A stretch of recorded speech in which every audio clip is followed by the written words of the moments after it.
Here we go. Things have changed. Things have changed. Okay.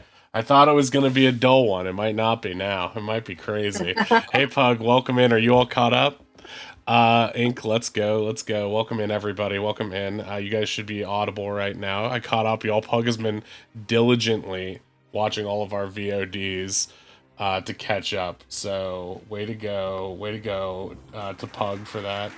Round of applause there. Yeah, that's pretty spectacular. You can also catch up on the VODs at our YouTube channel. That's link in chat right now for those watching live. And yeah, I'm getting over a little bit of the flu that was really kicking my ass. That's why I haven't been streaming lately. But yeah, so if I sound a little bit congested, I am very congested. If I sound a little bit sleepy, that's why. I'm going to try to keep the energy up. I love hearing y'all's after stream chat when you raid out. What do you mean? After stream chat? Wait. Our after stream chats are recorded. Are they? Can you imagine? I didn't know that. I mean, I shouldn't have been saying my social security number so much. Yeah, right. You keep saying it. We keep telling you not to. They are afterwards recorded? I didn't realize that. I thought you knew. No. Well, not the entirety of them, right? But just the beginning of them, right? My card. That's so funny. It's like the adventuring party part, you know, after the actual thing is done and we just sit down and talk about it. Well, I tend to leave the stream running for a couple minutes to make sure the raid goes through. So if we're just chit-chatting in general, then yeah, it's probably just like denouement. Yeah, the after chats are one of my favorite things. I'm glad we started instituting those. And when we didn't have those in the beginning, I'd be very like just bouncing off the walls. If Oddish was busy afterwards, I'm like, who do I talk to? Okay, so why don't we get started? All right. Hello and welcome to Wrath of the Godkin, the D&D campaign where you never use speak with animals in a pet shop. You gotta learn your lesson there. Say hello to Ronnie the Bugbear Fighter, Waylon the Human Paladin, Oz the Kenku Wizard, Kelken the Furbolg Druid, and Affinity the Tiefling Bard. I'd like to point out we got some new Oz artwork today. That's really cool. Oh my gosh, yeah. It's so cute. Yeah, the snake. Our heroes are experts at getting themselves into trouble before they do exactly that. Let's remind you viewers at home what happened previously on Wrath of the Godkin. So last time, Kel heard a noise outside, which led Ronnie to investigate. Ronnie saw what looked to be like bird-like claw marks on the ledge outside, leading to bird-like footprints in the dirt. But the trail petered out on some cobblestones, and the identity of the culprit was never confirmed. While Finway enjoyed a festive brunch replete with mimosas, Ronnie, Oz, and Kelken headed to the pet shop to find Oz's long-wanted dog. Kelken casts Speak with Animals only to discover that surrounding oneself with caged, shouting animals with various degrees of mental health is not necessarily a great idea. Aside from aggressive puppies and an extremely depressed python, Kelken spoke with a particularly villainous-seeming, extra-large cat, whom Oz took to immediately. Ronnie paid the sleep-deprived merchant 570 gold for the cat, adding it to the party's debt. Misunderstanding Kel that the cat was likely an eldritch being, Oz decided that the cat's name was Eddie. The merchant chased them down to give them a stone and a collar, which in conjunction could operate like a Pokeball, a pocket dimension to keep the cat safe in case of emergency. After reuniting with Finway, our ship name for Finn and Way, Ronnie told B-Team, aka the NPC crew, to keep watch over the Squawking Sailor Inn and watch out for that snooping spy who'd given them the slip the night before. Polly seemed particularly interested in doing so. The Sahooligans, aka the party, headed to jail to try to sneak Allie, the con artist, out so she could help them sneak into Scorch's wedding. Ronnie caused a scene arguing with the pirate who'd been part of the statue stealing scheme and gotten them into deep debt. This allowed Oz to cast a rope trick and tell Allie to hide in the extra-dimensional space it created in the ceiling, thereby giving her an opportunity to escape when the guards were looking for her. Then, the party went to the post office and received letters from their former Adventurers Guild and family members. Now, before we get started, you can donate to change the outcome of the game. You can inspire players, name an NPC, etc. The prices are listed below in bits for Twitch. And yeah, here we go. It's Summerfire 1 amp at noon, and the party has just finished sending letters to their loved ones. How will they go about solving this conspiracy? And is it time for the long-wanted shopping trip? We shall see. So some people have sent letters in between session. Those letters need time to travel, so they will be going overseas, most of them. I have received a last-minute letter to someone in town, so that might receive a reply earlier, sooner than later. So we'll see about that. And if you have other letters to send out, you can also do so. Send those to me in DM between sessions, and if there's time, we'll send them out. Yeah, when possible. Go ahead, Ruthie.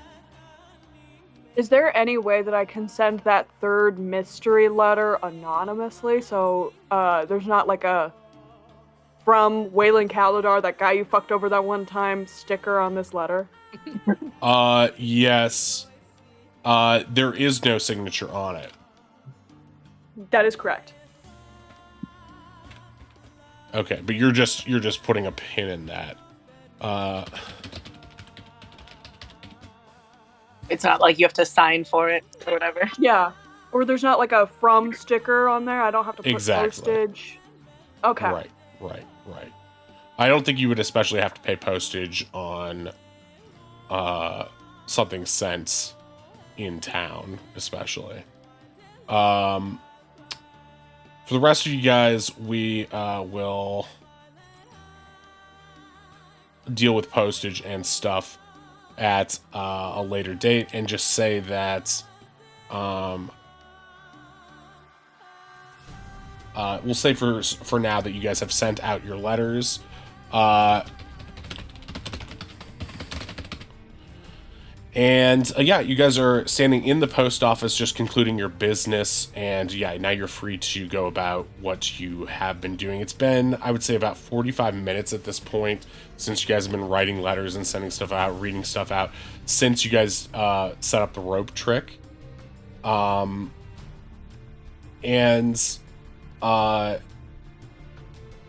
haven't heard any additional information as to how that panned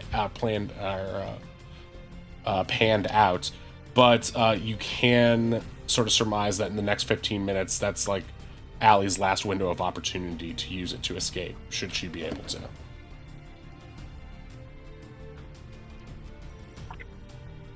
Do we have a rendezvous point set to meet up with Allie? You do not. You guys were you sort of in haste to get it done, and so at present you're not exactly sure how that's going to pan out, but you do know that she does have a way of popping up. So yeah, there's two likely places that she's going to pop up. She's either going to try and find Chungo, who's at the Squawking Sailor, or we're going to find her in the big fish market trying to get drunk on our bill again. Probably the later. Yeah, probably. She might find us. She seemed pretty interested in working together. And, I think about our business then. Hypothetically, I had a thought. I've spent some time writing 3 letters. Are we in earshot of anybody? Just the postal service guy, the kindly old guy who works there. I think he's a gnome. Yeah. If I remember what I said last time. Waylon kind of like leans in and he says, I think figured out a way that everyone can get what they want out of this wedding. Wonderful. Should we discuss it elsewhere? Oh. If we can find another spot that's a little less populated. the kindly old gnome guy goes, oh, he makes like an oh face and like backs away, like, and then like clearly busies himself. He hasn't really been intentionally eavesdropping. You guys are just close and have been sort of chit-chatting while he's been here, but he's like friendly and he's just been sort of curious about you guys because you are sort of an interesting group of people. He's just sort of, much like the Minotaur lady at the inn is just sort of happy to have some sort of unique friendly faces who aren't just purely drunken pirates, but seem to be mercenaries or adventurers of sorts. So yeah, he's gonna just sort of pretend to be dusting some shelves or half-heartedly do it. Yeah. So Waylon's just watching him do this and being like, yeah, like some people want to see Scorch again. I think that we should give her a chance at that reunion. Mm-hmm. I mean, she has a plan. We don't. She can get us in. We know she wants to see Scorch to, reminisce. I don't know, maybe kiss or whatever. I think we're already gonna be there, What if we split up? Some of us go to help our dear friend reconnect with an old flame, and the rest of us will continue on with the job as normal. She wanted to kiss him? I thought she wanted to... No. Oh, it's Are we cold. not getting the big monkey? Why don't we go back to our room? Yeah. Although, how do we know that she's actually going to do what she said she's gonna do? Just throwing that out there. I don't know. She's got a real hate boner for or she's got a real boner for Scorch. Hello, brain. Right. And Scorch seems to have similar feelings to her. Those... I don't think he can fake it. To clarify, are you saying that Scorch seems to have similar feelings towards her? Because I'm not sure if you know that for certain yet. Scorch... it sounded like Scorch wanted Allie in jail or in dead, so I'm assuming he's got similar hate boner vibes to Allie. Kind of a mutual hatred. Or at least, like, he wants to finish off loose ends. There's some dirty business there. There's some sort of vendetta there. You're not sure exactly what. That's how I'll put a pin on that. To make sure you're not... Just to make sure I haven't specifically misled you. That's where I think you're thinking is that. You're not wrong, I don't think. But the exact details are a little bit nebulous. Yeah. I mean, there's also a thing of, what do we have to lose, right? We let her go in. Worst case, it's a distraction. It seems like the positives of letting this happen outweigh any negatives. That's true. Yeah, I feel that ship sailed based on this morning's activities. One way or the other, that's happening. Well, if we are splitting up, one of us looks that way, needs to stay with that one, points at Kel. What now? Yeah. I actually don't understand why we're splitting up. Right. What was the normal part of the plan again? Can we just go to a place where we can talk? Yeah, let's do that. I'm struggling to keep up with you. This is true both of Ronnie and of Ree. Okay. I thought we were talking about Serendis for a second. You're not wrong. Right. Okay, yeah. Let's go get room service or something. I'm not hungry. What? Yeah, let's go get mimosas. There you go.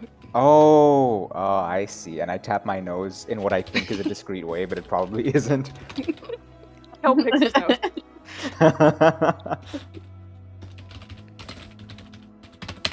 Okay, so you guys are going back to Squawking Sailor, the inn? Yeah. Okay. All right. So, you're going to be, let me pull up. Okay, you guys are on the town map, right? So, you see where you are now, right? You're here, sort of by the post office. You guys walk out front. You pass by the alleyway by the bank, heading this way. And as you get to about here, people are bustling about, but you do see leaving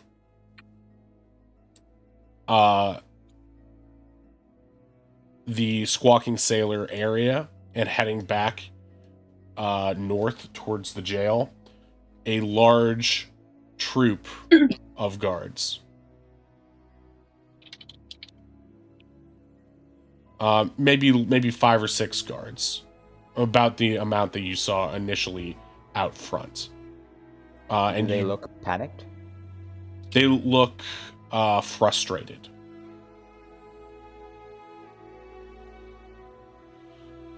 You guys continue on closer, and as you get to the front door, you bump into Chunga, who's on his way out. Oi! Oh, sorry. Was just about to go to meetup place. I think you must have done something, right?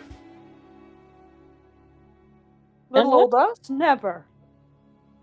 Well, if I know Allie, if she's gotten out of jail, there's one place she's likely to have gone.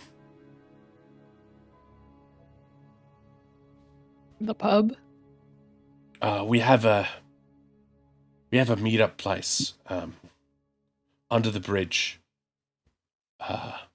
Bridge closest to here. There's a little hideaway there. That's where we keep things stashed. If you'd like to come now, you can join us. I'm sure we can figure things out together there. Or you can just meet up with us later. I'm sure she'd like some time. Get herself together. How quiet is it down there? Does anyone else know about this hiding spot? No, nobody. It's just us. Carved it out ourselves. Waylon looks at the rest of the party and kind of like, secluded? That sounds. Sure. I mean, if we're including the nutcase in the plan anyway, I guess we, sure. You guys turn to leave, and you see Slythe coming out the door behind you guys. Oi! Hey, they're here! He calls behind him to the others, and Polly comes out holding, like, almost not really struggling a little bit, but she's pretty beefy in terms of her upper body strength, simply from doing so much ship work throughout the majority of her recent life. But she looks absolutely engulfed by just the sheer size of Eddie, this Maine Coon-sized giant, like, white gold cat, and is just holding Eddie, who seems perfectly content, arms on, front paws on her shoulders, tail twitching, occasionally whacking Polly in the face. Oh, there you are. You wouldn't happen to recognize this fella? Yes, we did. He came running in, and there was a trail of guards behind him. I don't know what you did to piss him off, but they certainly thought this cat had something to do with it. Oh, he's just a cat. She puts Eddie down at your feet, Oz, and he begins to, link in between your legs and rub against you, and then gives you what seems to be a blink or a wink. You're not quite sure. Oz is just happily petting his not a dog. Well, anyway, we were just about to start. Oh, I don't know. Setting things up for making sure there weren't any interlopers, we should say, around here. So you can count on us for that. Right, yeah, I'm going over to the blacksmith. See if I can get me some work and maybe some supplies as well. So if you need me, I'm just going to be over here. He points towards the blacksmiths, just down the way. Let me pull up. Do you guys... Polly, do you need any other supplies? We were planning on doing a shopping trip. No, I'm going to go out and get some for myself too. But yeah, you don't worry about that. I think I'll be able to take care of myself. She has a look in her eyes. You can insight check her if you would like to. I would love to. Okay. You're not entirely sure, but based on knowing her, it seems like she's a little excited to have something that resembles actual work to do with you guys, as opposed to just being sidelined. So she seems like a little bit maybe hesitant to let you do any of it for her, even if it is helpful, just because she wants to. She was sort of, it seems like, yeah, wants to be in on the whatever the gang is up to. Noted and filed away for later. So she's going to head off towards it looks like towards Seafair Bazaar for now. And you guys are going to go with Chungo, right? To The to bridge. the hideout. Yeah. Yeah. He's actually going to lead you this way. Inspire the hairy liar who has a kind heart. Wait, who is that? Chongo? Wait. I think of Kelken as the hairy liar who has a kind heart. Who is that? Thank you for the 1,000 biddies. Really appreciate that. Pug, which player are you trying to inspire? Yeah, we got two hairy ones. We got a liar, and we got some people with a kind heart. A few. Kelken. Oh yeah, he is a liar. Aw. Okay, so add a. I guess you probably already have regular inspiration, right? So No, I don't. So this is one okay, so yeah, word add stat. inspiration, courtesy of. Thank you so much. Courtesy of Pug right there. Thank you very much, Pug, for that. Kelkin has been very unlucky. Gonna lurk while I work. All right. Thank you for being here, Boss Jellybean. And everyone, please check out Boss Jellybean's streams and check out Pug's streams as well. But I'm gonna hit Boss Jellybean while I see it. It's hard to do stream work while DMing right now, and I am still getting over this flu. Boss Jellybean's a lovely person and lovely streamer, so we got to give them a shout out right there. But also, please do follow Admin Pug. Big fan of the show and just a great Pokemon streamer too. Okay, so Kelken, you have been inspired. So Thank you. Chungo's going to lead you guys, sort of making a specific path that avoids the guards' place. And he's going to lead you behind this place, this establishment right here. And he's going to take you down by the river. And you guys are going to go over here. You're sort of underneath the bridge, down by this like shallow area, just underneath it, just below the bank, about 4 feet below the bank of this very, very, very shallow cliff, sort of like a gully or a slight ravine. And it gives you enough space that you can, hunch a little bit, Kalkan and Ronnie, and feel like no one is seeing you go into this place. And then there is sort of a fallen stone tablet that looks like it was once part of either some sort of statue or dedication that has long since faded. Those of you who can read Dwarvish make it out to be something that's like the great city of Jerixbun, city of prosperity, or some such. and you, those of you who are big enough, Ronnie will be able to squeeze, but Kel, you'll have to shove this tablet a little bit away to get underneath it, but it's not that big of a deal. You're easily strong enough to do it. You go inside this little dirt tunnel. There's one torch lit at the midway point, so it's not too bad, but it is just damp and soggy. And you get back there, and they're washing her face in a pan, free of makeup now, and sort of in almost surprisingly not really naked, but caught with her pants down in terms of not being in disguise or having a great, deceptive, not ready to party, basically.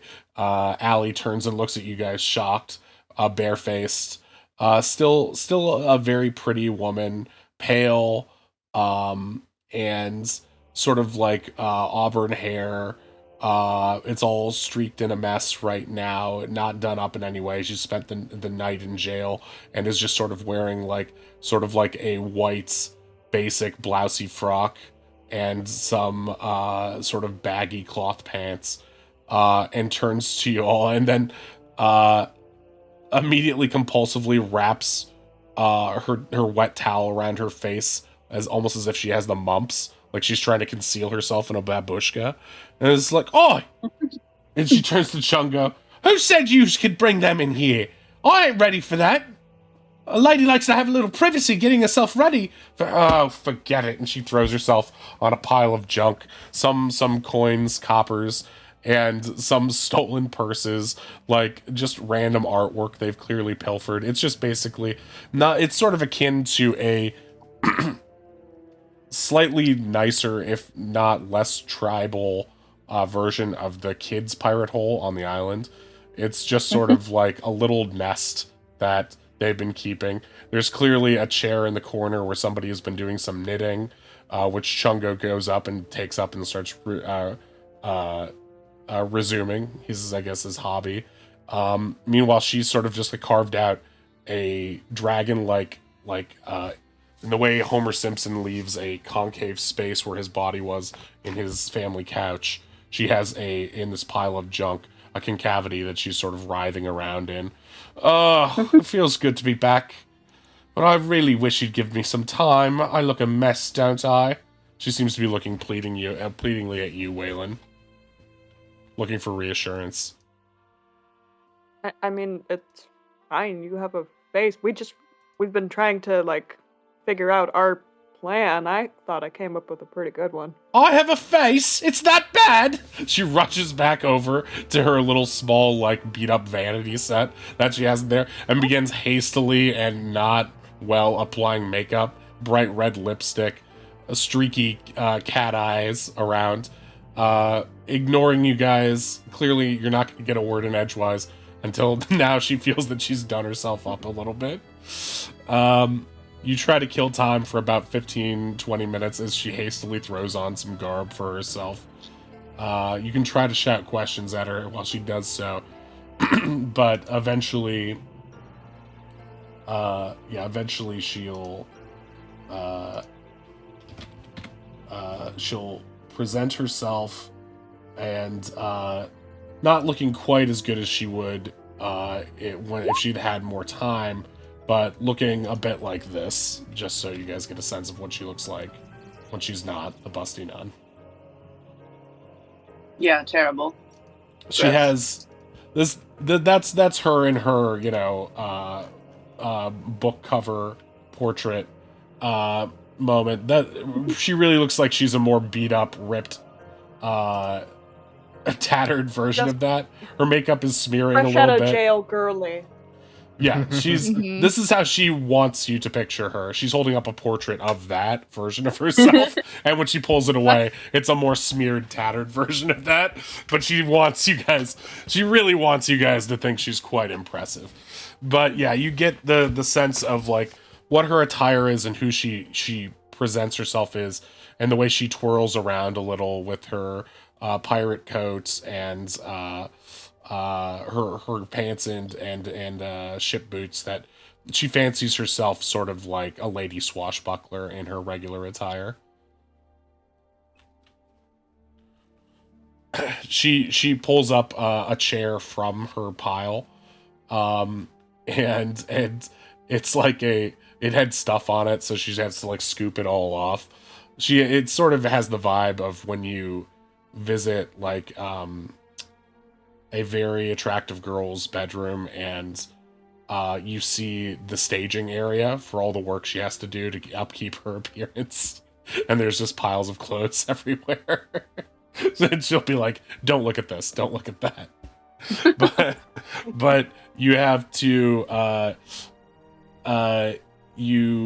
she shoves away some stuff, and she's got what looks like a very a gilded wooden chair that looks like she probably stole it from like an upscale library or something. And she pulls it out and leans forward on one hand. "Now, what can I do for yous?" You said you had a plan? "Oh, right down to business, is it? No time for drinks. Chungo!" He sighs and goes and gets a bottle of ale, and he starts pouring glasses. He brings one over to Finn and Wei, first off. And when he hands it, he's got a towel over his wrist like he's a waiter at a fine restaurant, and he hands it to Finn. He's like, "For the lady." Oh, how adorable. Yeah. he seems to be doing this out of training and not out of pride or any interest in doing it. He looks around for anyone else who wants a drink and pours those, and then goes back to his knitting. I absolutely take a drink. Yeah, it seems like it's just some mildly stale dwarven ale. Like, nothing too special, just whatever they had on hand. Makes sense for sort of a life on the run, so to speak. You do notice that this whole time she has been wearing this semi-pronounced collar around her neck. And this seems to be, from the look of it, also dwarven make. It looks like it is a steel collar around her neck with a bright red rune under her chin that likely has some sort of enchantment where it is going to it is primed to detonate when they so choose, or if she breaks some sort of, if she does something they don't want her to do. Admiring me neck piece, huh? Yeah, cabbage cooker is what we call it. Once I leave city grounds, or they got me where they want me, they can just poof, and off goes a head. So that's how you knows I'm in this for good. I'm in this for keeps. I'm yours. I spit shook on it. You and I, we are brothers together in this, just like we were shipmates. So she's looking at you, Way. So yeah, I said this to your friends, and I say it to you now. Anything that happened before, I'm real pissed sorry about that. I was just trying to get by. Trying to amass some stuff. Need to get some money. Plans changed. Forget it. Doesn't matter. This is better. We have a crew now. We have a crew! And we're gonna sail right into Scorch's house, and we're gonna rob him blind. And hey, if we can cut his throat while we're there, all the better. It'll be a red wedding, Kelkin raises his hand like he wants to ask a question. You, shoot, Fuzzy Boy. I lent you 50 gold before I knew you weren't actually a nun who was trying to help people. Can I have that back? She looks really upset by this. Like, she just has, her eyelids are half closed and she's just sort of staring at you. Make a persuasion check on her. At 20. Here we go. 1! Kelken has rolled a 2 minus 1. Well, that's gone. That's gone, isn't it? Right? I use that. Chungo used that to get in and out of the guards. So that's all gone. So yeah, sorry, mate. Them's the breaks. when you talk to clever ladies, you got to be a bit cleverer than that. Can't just look at a pair of tits and think you can get whatever you want from them. Sly guy. She sort of She's winks. genuinely distraught. She sort of winks at Finn. Yeah. What definitely an accurate description of what Kel did. I know, right? Yeah, Right. this She's is- totally gaslighting the situation a little bit. Kel Just can just making now him look realizing that she sexist. has boobs. Yeah. That was a Just lady. I staring thought at it was her. a nun. Two very different things. He's from the mountains. He doesn't know. So, right, the plan. All right. So, wedding Saturday. You guys know that, right? Which in universe is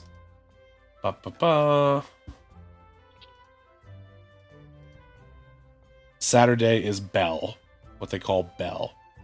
And today's AMP, which means we got 2 days. Oof. Only 2 days to plan this, but that's the good thing. So's, all right. Now we swears to secrecy on this, right? Anything we says in here, we don't says out there. Okay? If you got friends, you don't let them know the details. Because as soon as one bird squawks, they all squawk. Right, little bird? She points at ours. Ronnie says, what's said here stays here. What's learned here leaves here.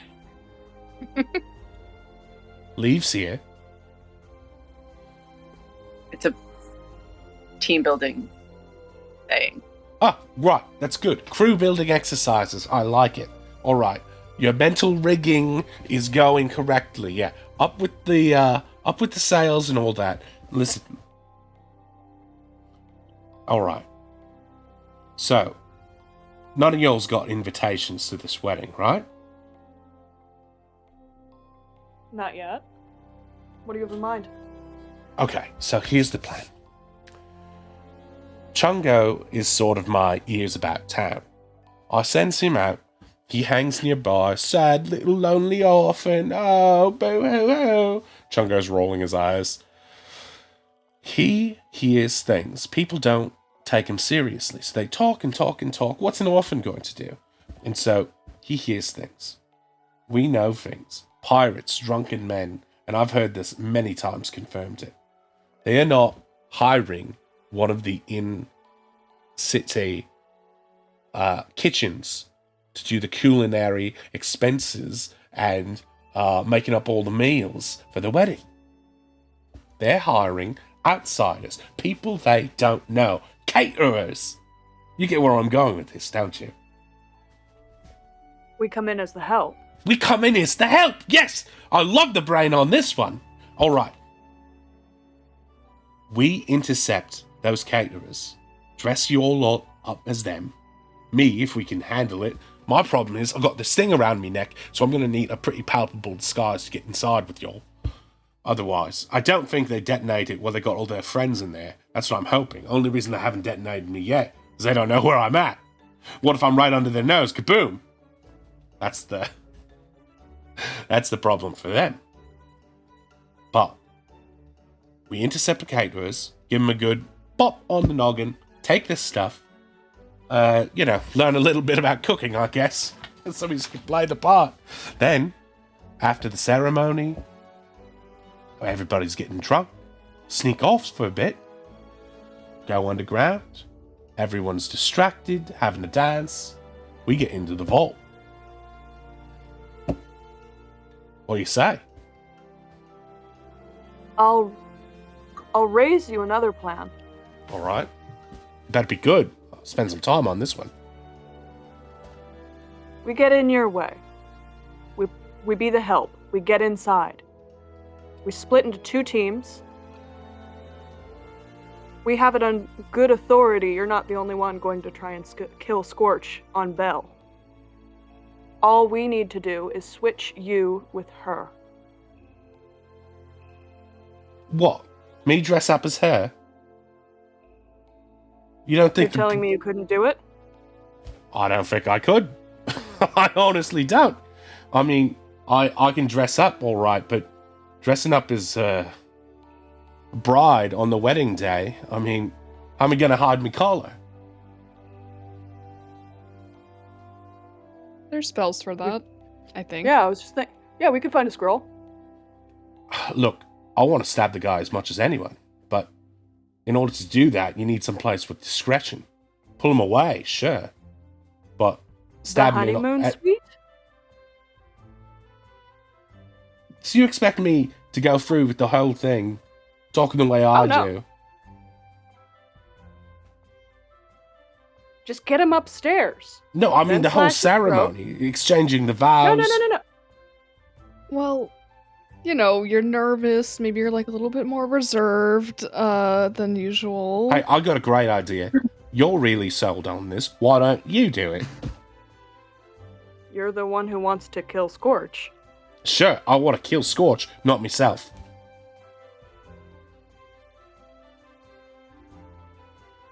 From what so I your can tell, plan is what you're saying. she's gonna look at you. Her eyes getting like really bulgy right now. Well, you're the chicken. You do it. If you're not chicken, Why would It's- she want to kill Scorch? We just want our cash back. Yeah, You're just the one who want wants to kill stab him. you.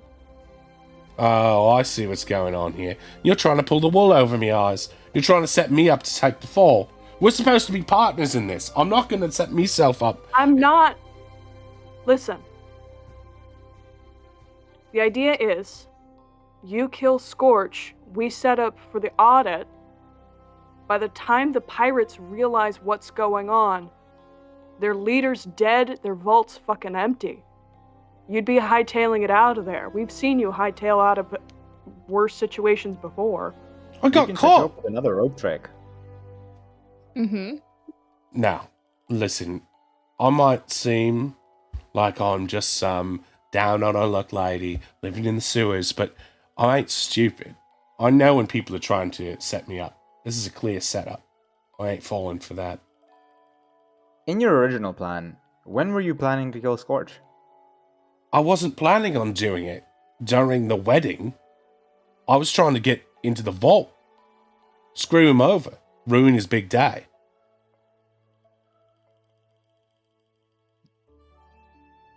What if we got your collar off and got it on him? I feel like you're 10 steps ahead of me, mate. I don't know how we get it off in the first place without setting it off. I think that's madness. And I don't know why...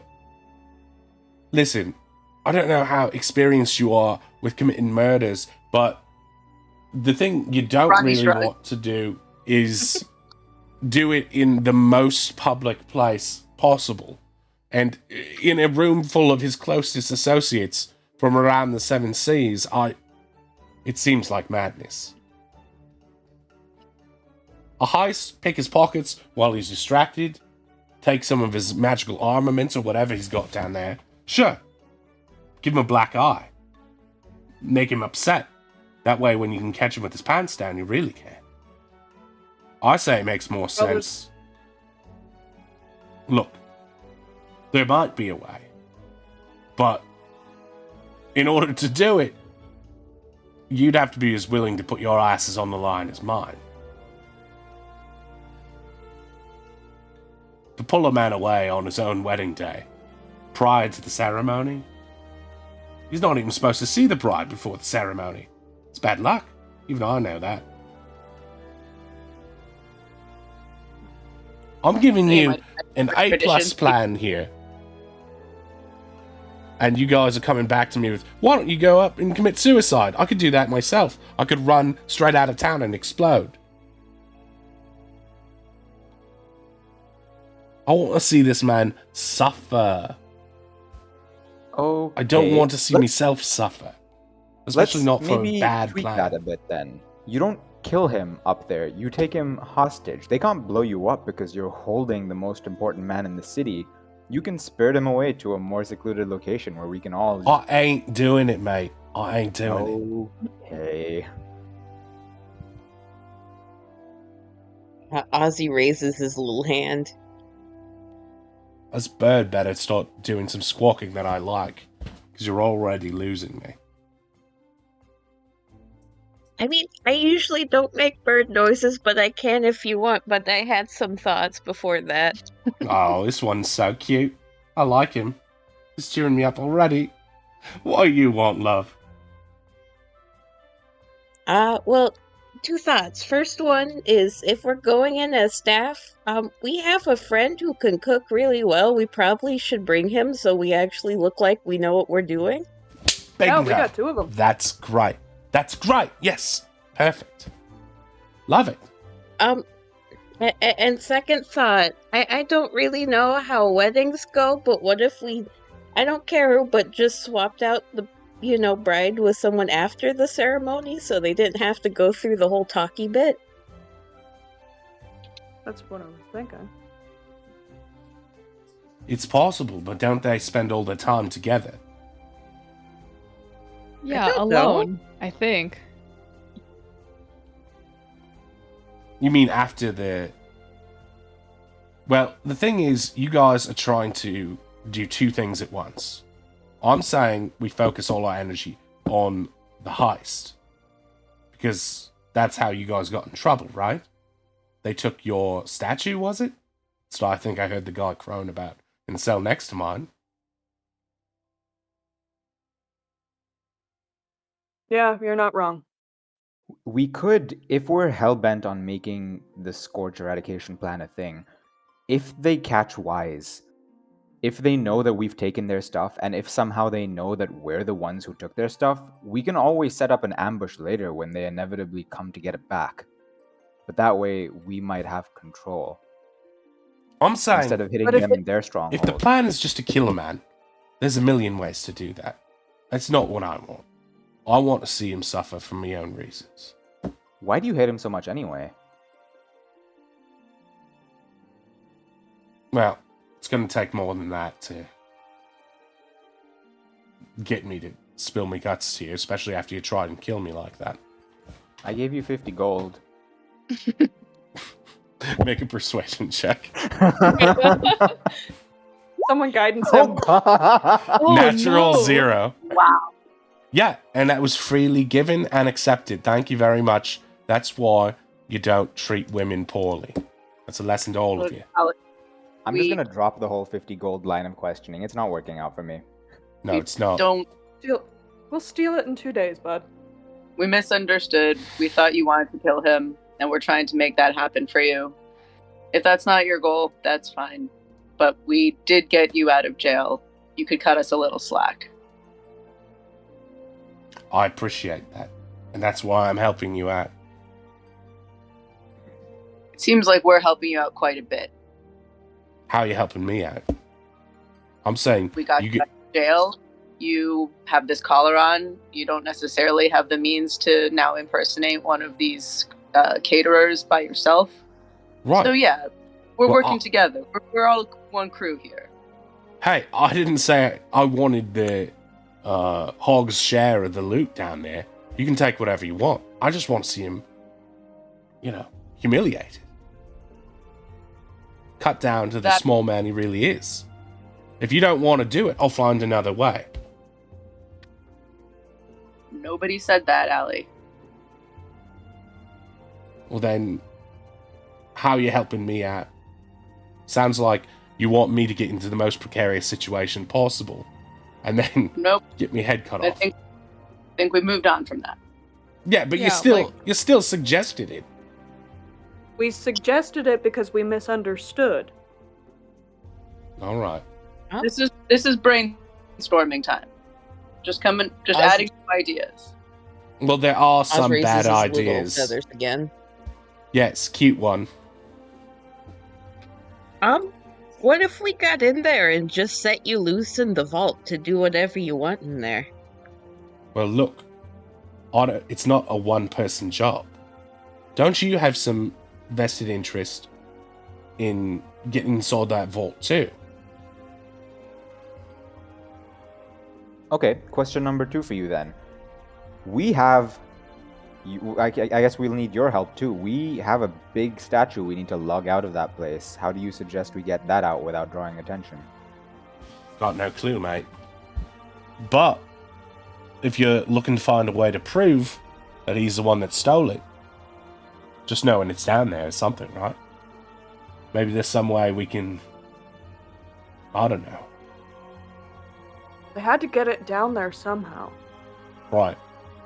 Yeah, that's a funny thing, ain't it? Stealing a whole statue. Nobody knowing. Yeah, that's strange. You got any ideas about how it happens? If we take a nap on it, I can switch out a couple of my spells, and larger use might help a lot. Oh, sure. Is that how you got so big to begin with? That's We'll just a good definitely diet. sleep before fall. Before bell. And that might be worth doing. I suspect that when it fell into the bay, they moved it underwater along the coast. Perhaps there's a tunnel from the well, or maybe just went up the river. Oh, Boss Jellybean, thank you very much for the 5 gift subs, including one to Ree herself. Appreciate it. Now Ree can use all the emotes and Icy Frost and a bunch of our new friends there. Thank you so much. Thank you very much, Boss Jellybean. Yeah, please give Boss Jellybean a follow. Sorry to cut you off like that, Ree. I just saw your name pop up in there too. Very wonderful. Thank you so much. Have a great night, Boss Jellybean. Please give her a follow if you haven't already. Wonderful streamer. And wonderful person. Sorry, go ahead. You were musing about the way in which it was stolen, I think. Yeah, if I were doing it, I would have moved it under the water where it would have been less heavy. And, well, I mean, obviously not less heavy, but you know what I mean. And maybe moved it up around the point so they could take it up the river next to the terrible swamp behind the house where no one will have a clear sight. That's clever. I bet that's it. But I don't know if we want to be mucking around in that swamp, given all the crocodiles and other leeches and such. But I mean, there's also And the evil church. If there's also the fact that, yeah, evil church, and if Serendis needs a place to flee, we don't want to be camping in her hideout. well, here's Could this. be a pretty. All right. The guards okay, so he's got this vault, right? He's got to have some guards down there. Somebody's got to draw the short straw, probably maybe switching off with people at the wedding or some such. But it's probably going to be a skeleton crew. Or he's got other defenses, traps, some other things down there. I don't know, freaky beasties or something. But here's the thing. What you have suggested is that there is a back exit, likely to the vault or thereabouts, which means we have an escape route.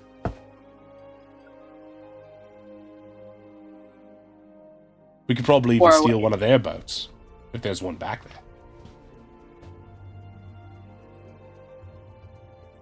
I mean, that is kind of a good question, actually, now that you bring up boats. Are we leaving Jarek Spawn after this? I thought we wanted to clear our name and sort stuff out with the bank first.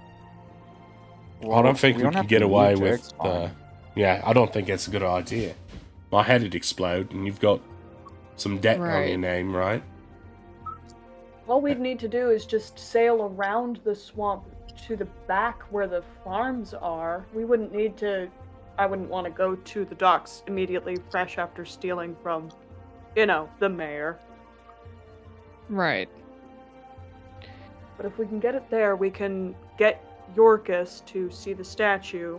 He's authorized enough where he could clear our debt. Wait, who's this?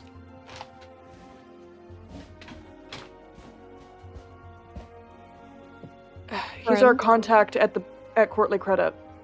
He's just our banker. We, yeah. And you trust this We don't man? need to pull him A in. man who works for the bank? We've I been didn't through know. a We lot. were having an anarchy talk last night. It seems like he's going rogue.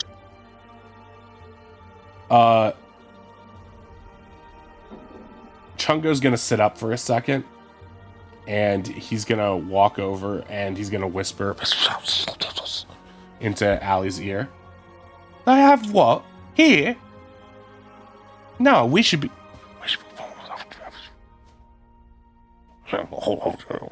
They start getting into like a little whispery argument. Can I try to listen?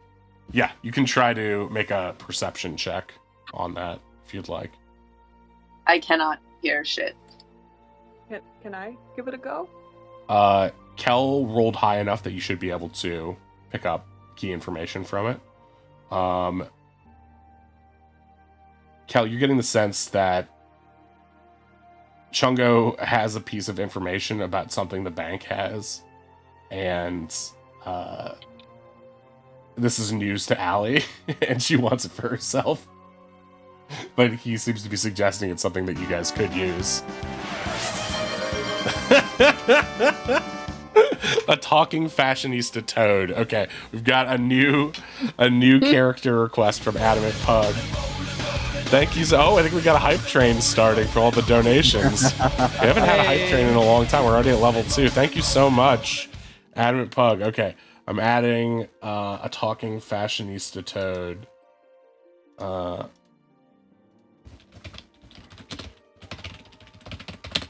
maid of honor.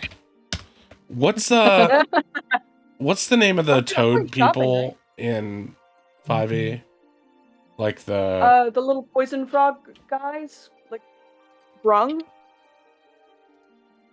Sounds familiar. Where is it? Yeah, Grung. Yeah. Grum? Grung. Grung. Like dung, but with a GR. They look like Grung. little poisonous frogs. They're really cute. Oh, So cute. adorable.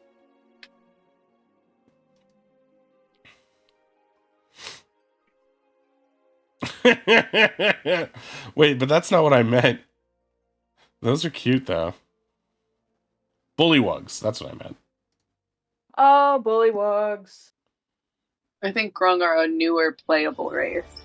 Oh, Yeah, gotcha.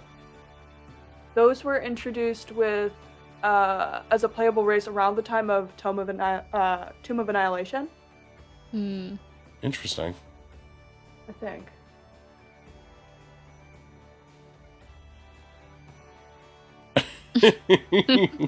Okay, they're cute. All right. Well, we will find a place for them. Okay. Thank you very much. Lilypod. Okay, gotcha. Is the person's name. Yeah, I got it. We'll find a place. I mean, look how big Chungo's become in this campaign. We'll find a place. Okay. So, yeah, so they're arguing about this thing, whatever it is. I will try and replicate Ronnie's hand signals. I don't know what they mean myself. I'm just hoping I can... Actually, you know what? They're having a little whisper session. I'm gonna get jealous and have my own little whisper session with my party and tell them that I think they're talking about courtly credit and something they can use. What? Look, What while we're whispering over here, do we want to kill someone? Or was... like, I realize now that I assumed everyone else wanted to kill him and then we just would let that happen. But Right. we just... statue? Do we care about anything else? Well, I personally can settle for symbolic killing over literal killing. It's a lot less messy. That's, I mean, very- Serendis is gonna kill him. It is gonna be kind of funny if we can sneak off without anybody knowing. She'll have killed him, and then they're gonna lose their status. That's a good point. Even if we kill him, it's gonna be hard to leave this place with them still out and about. Also, nothing would take the heat off of us more than a murder of the bridegroom. Unless we are accused of it, which And yeah, Right. feels very possible. All right. Chungo thinks that he has heard word from some of the loud, inebriated folk at the bank that they have an incredible device which can... you explain it, Chungo. I don't understand. I just know I wish I could have it because it sounds nice. Sorry, I was thinking of that little girl. Wish I could Cute. get it. Wish we could get it. Right, well, it's, they got this thing, right, where when they need to take proof of something, they can make an image of it, and they can pop it off like magic, and then they have a copy of that image. But it's not magic, or if it is magic, it's also a device, too. I was like, is it a camera? Is it a camera?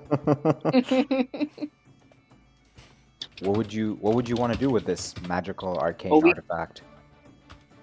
If we got that thing in the vault, that would be the proof that Yorkus would need.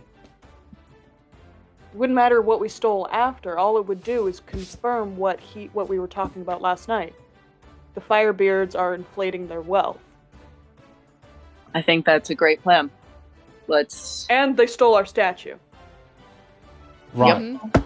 Exactly. Clear Yeah, you can and take a bring them picture down. of the statue. You wouldn't even have to move it. You could have it in there, you know, hold it up with today's newspaper. So look what we got.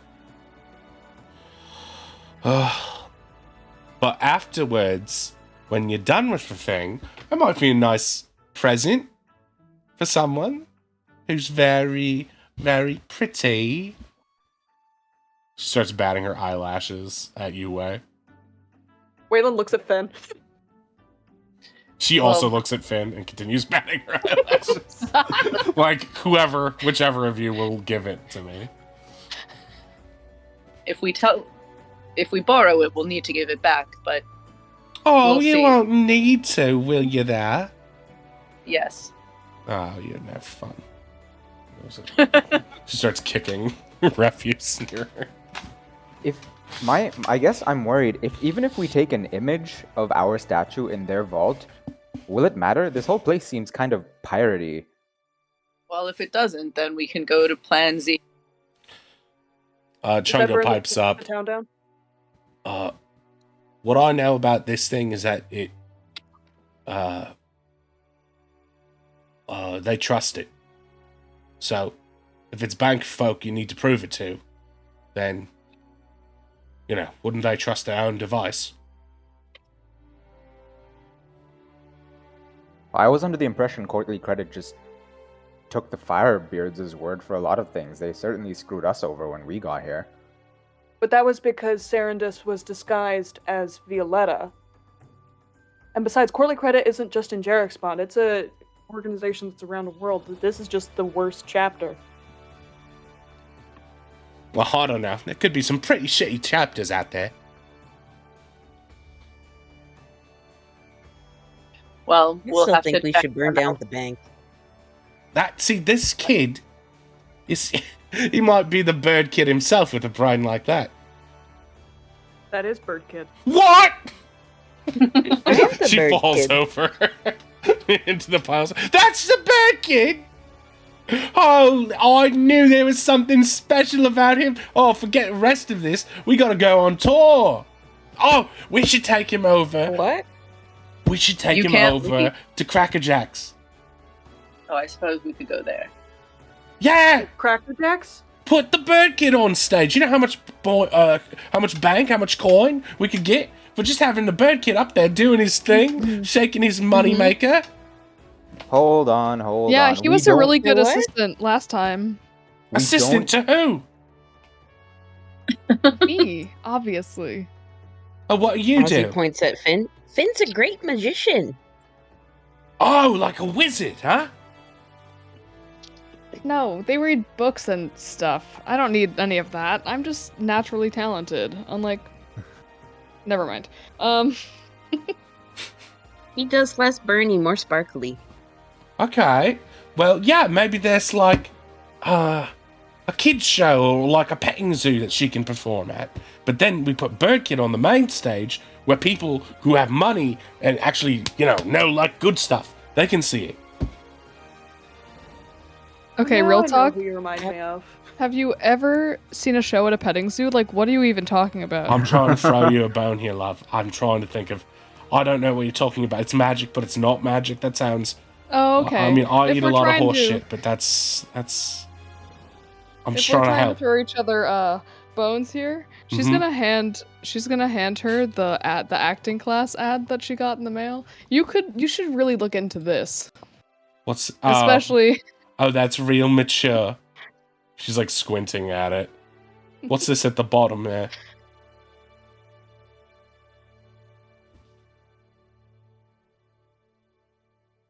I don't know. are you illiterate? What are you asking me for? Well, it's like smudged in, isn't it? I don't know what this means. Is this a secret message?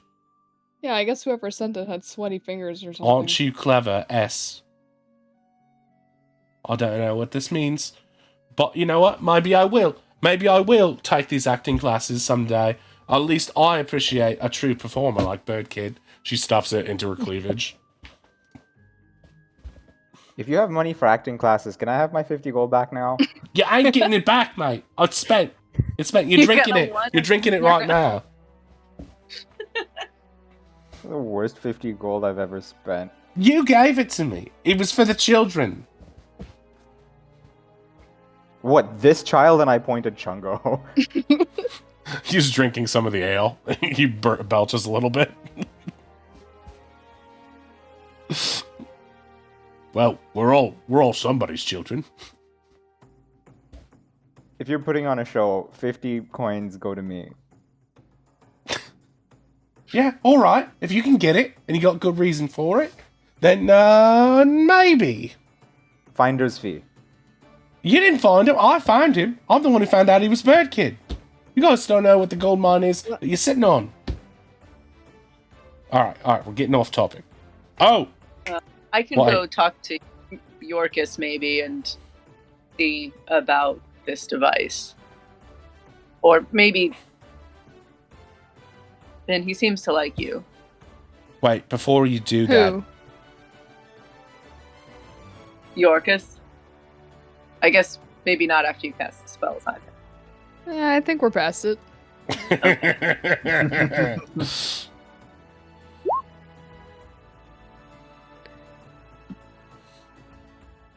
Sorry, Allie, did you need something else before we go?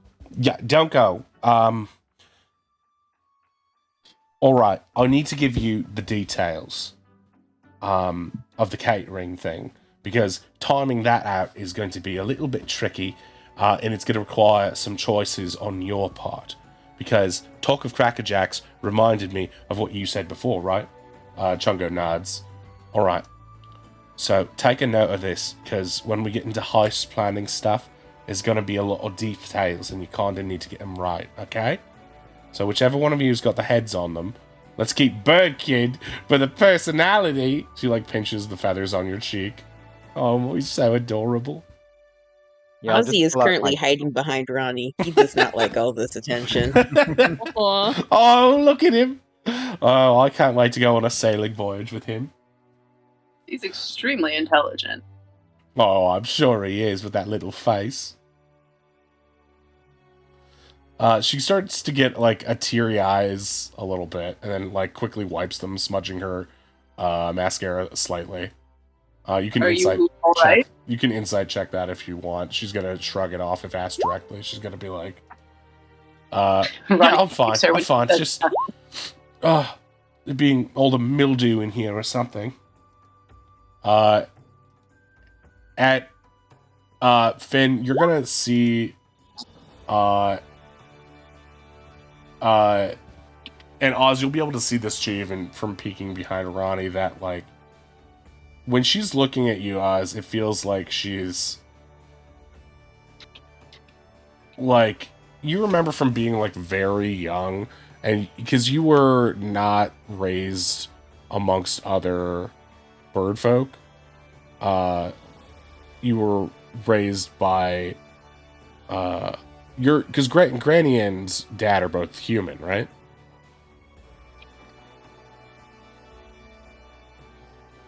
Is that correct? I need to look it up, but it's They're humanoid Granny anyway. is something, and then Ozzy's papa is that, and then half orc. Oh, that's right. Yeah, they were. But to clarify, they are not Kenku. But you get the sense of like Granny's friends, any of the ladies in town who basically like not literally related, but sort of appointed themselves your auntie in town. Who would like want to pinch your cheeks and just treat you like, oh, he's just darling, kind of. This pirate lady seems to have that sort of vibe towards you, almost like you're a niece or nephew. And Finn, the insight that you get from your role is that the teary eyes really catch you off guard because you know instinctively from a con perspective there is no clear benefit to it right now. She's not trying to tell a sob story. She's not, but it seems weirdly like maudlin and sincere. Like she's clearly being off-putting in like a cloying kind of way towards him. And since there's no benefit from doing that, it almost seems like she might be being sincere in this moment. And it looks like she's looking at him with like that sort of like a mix of like, it almost looks like she wishes she had a kid like that. Mm-hmm.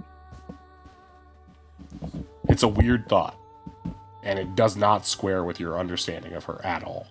But that's what feels like truth to you in this moment. She shakes it off. All right, okay. Get out the paper. Let's start planning this out. I know. Calkins whipped open his notebook. Yeah, and make sure not to make too many notes. That's a mistake. People find these were cooked. My head's off. All right, so here's what we know. Caterers for the wedding itself are supposed to come in on Ale. That's Friday to you guys. Day before the wedding. This coming in from Oasara, but they'll be taking the main roads, not cutting through the forest. So that means that they're going to come down the main road, likely in horse and buggy or that sort of thing, carriage, and should be arriving, I think, around noon to start getting set up for the following day. Going straight down the main road to the mansion.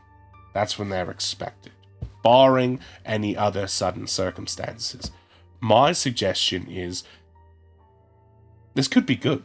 If you've got a friend at the bank who will give you some leeway, allow you to walk off town with him, then you might be able to catch them before they reach town.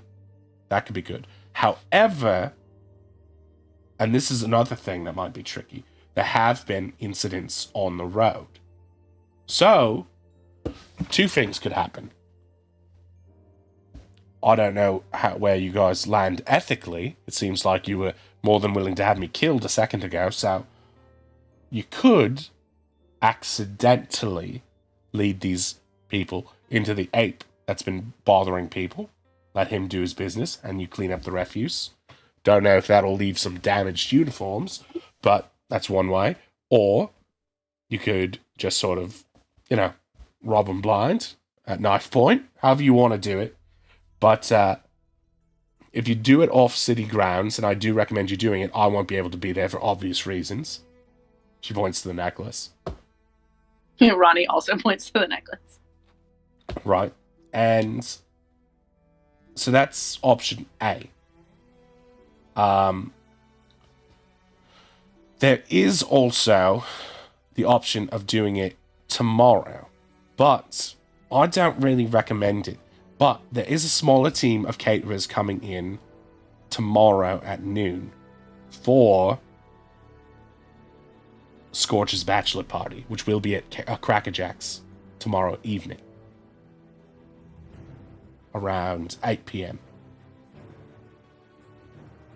Are they from the same place? Will they recognize us? Yes, I believe so.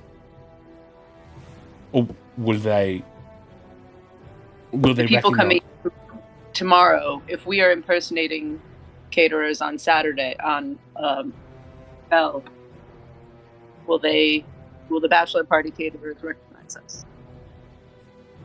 That's a good question.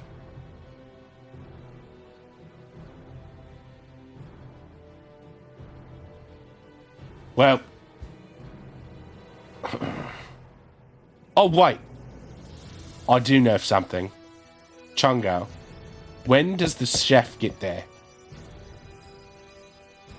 Chungo's gonna turn to you guys and shrug. Well, get out there and find out! He starts getting into an argument about, like, how he's supposed to figure this out. Well, just... Why don't you go over to Cracker Jack's now and start seeing if you can weasel your way in. Act like a kid, or a kid who wants to see the belly dancers. And then, you know, ask him about all the food. Pester him with all the questions. Alright? See if you can find out when the chef's getting there. If we know which day the chef is getting there, then we should know which day to pull things off. Chungo, on your way there, well, not on your way there, talk about the chef like, you know, they're this really, really famous tabaxi chef, food like nobody's ever heard. Try to start rumors. That way, if we try and supplant the chef, some people might not bat an eye when they see a tabaxi being the chef. Be like, No, oh, that's you know, not gonna crazy make chef any coming to the sense. wedding. What do you mean? Well, because if we don't know what day, if we're trying to find out when the chef is getting there, and then Chungo starts saying, oh, I know all about the chef. No. It's like, when is the chef getting here? I'm really excited for the wedding food. I've heard he makes this and this. Most legendary tabaxi chef on the plane, you know? But then when he does get there, and he's not that, how does that square away? Oh, I thought we were subbing him out. misunderstanding. Yeah, I thought we prevented him from getting there, then replaced it with our guy. All right. There's some switcheroo details that need to be smoothed Right. out. We need to know. For sure. We need to figure out when the chef gets there, right? I would imagine. Well, actually, I don't know. It could go either way. Chungo, find out when the chef gets there. We'll start sowing the seeds of, you know, whatever, your secret chef, afterward. But first things first, you come back here when you get some details, all right? He sighs, puts down his stuff, and heads out. All right. So, Chungo. yeah, he sort of salutes and walks out. All right. So, on Stat, that's tomorrow. That's the bachelor party. Some small contingency of this OSRN group is going to be there. Maybe the chef, maybe not. Then, on Friday, the main group comes. Did we lose someone? Ink?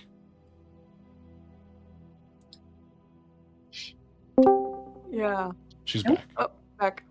Sorry, I accidentally turned off my entire computer.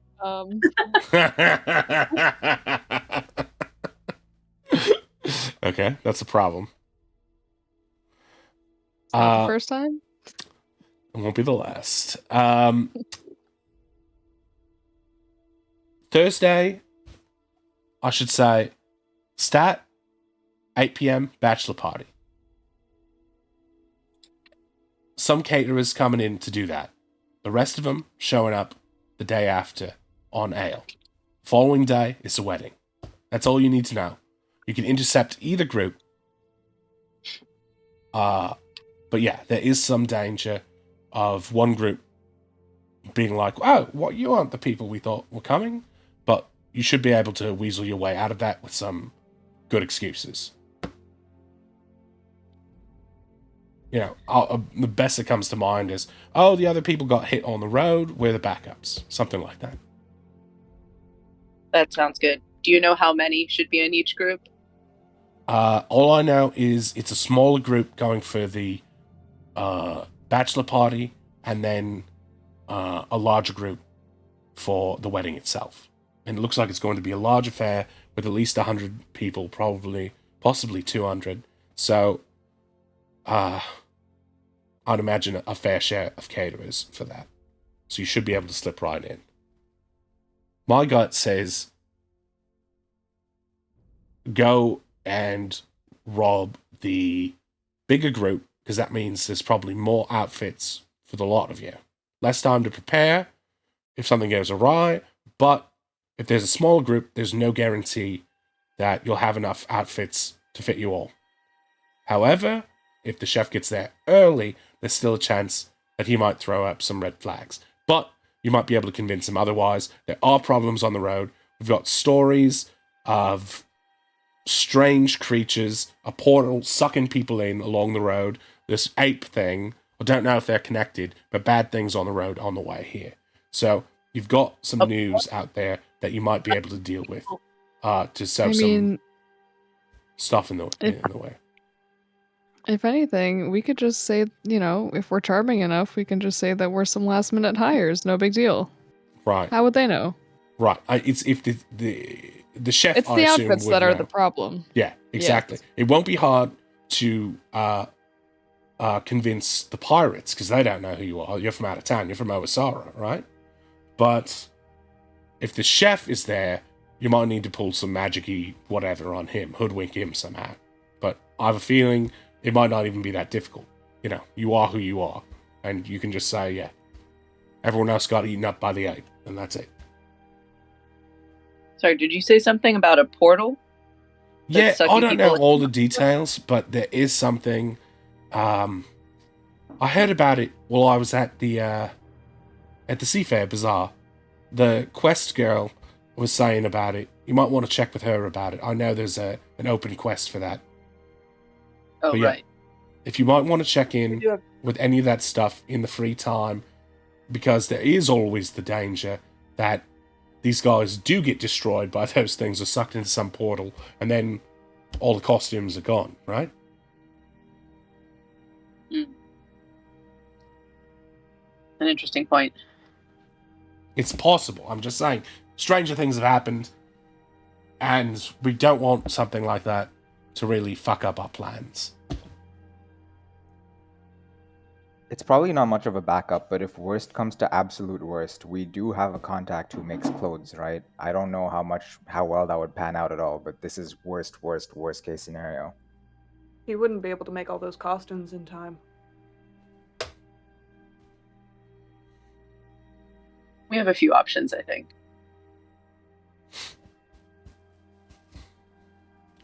Well, that's pretty much all I know until we get Chungo back.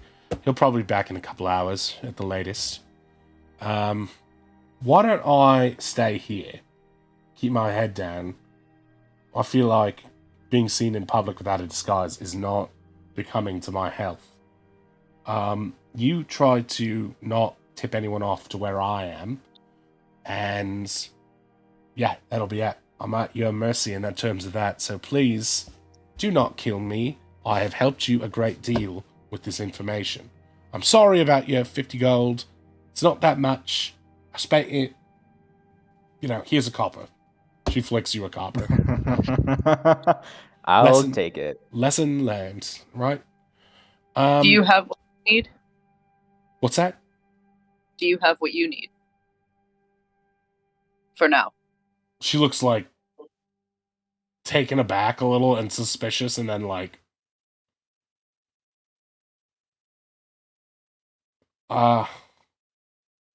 sorry. Little you can incite her here if you want, right? Or anyone, I guess.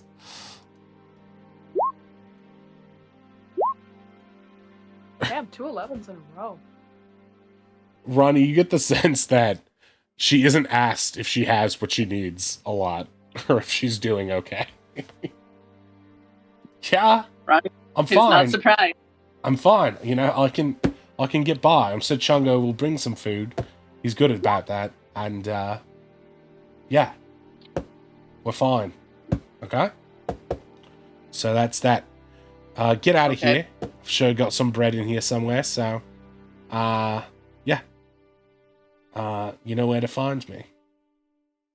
And if you got friends, don't tell them. You can tell them about the rest of your plan if you got little chefs or whatever, but don't. Less people who know where I am, the better. That's just me keeping safe. Of course. If you hear any explosions, it was nice knowing you.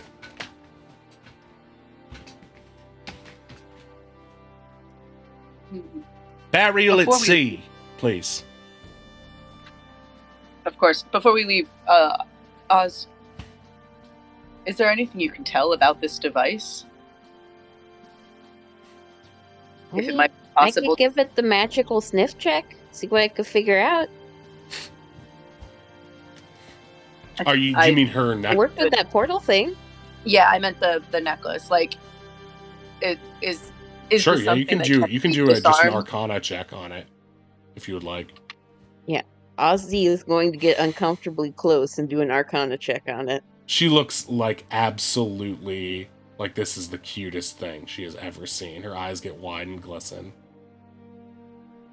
Bird kid. Oz, you know basic enchantment when you see one. This just looks like it is some sort of gemstone enchanted inside with some sort of, like, if not fireball, then some sort of explosive force. Like, or perhaps like a thunder wave type spell that is meant to sever the head clean off when it goes off. So it doesn't seem to be like a blast rock explosion in the way that like Scythe would make it. It seems to be like a likely something that they can remotely detonate, or has certain contingencies where it will go off at a certain range. Can Oz tell if it's like, you said it's like a simple enchantment, like, can it be dispelled? Based on what Oz could reason, it likely can be. Okay. However, Oz would also be able to tell that someone would know that it had been dispelled if there was a counterpart that it's like a detonator on it. Oz is sniffing at the rune. Oh, it's just simple magic. I mean, if we could find someone, we could probably dispel it, but someone will know that you've dispelled it. But I guess you kind of already escaped. Right. Oh, he's so clever! She's barely registered the information. She grabs at Oz and puts him on her shoulders. Don't touch me. Like a piggyback. And then- Ronnie scoops Oz up off of her shoulders. Oh, no! Nice. Please, let me play with him for just a little bit. I can babysit. Please don't touch me. I am a person. Consent. Oh, he thinks he's a person. So cute. Okay, time to go. Thank you for all of the help. We will be in touch soon. All right. Fine. Yep. Ta-ta.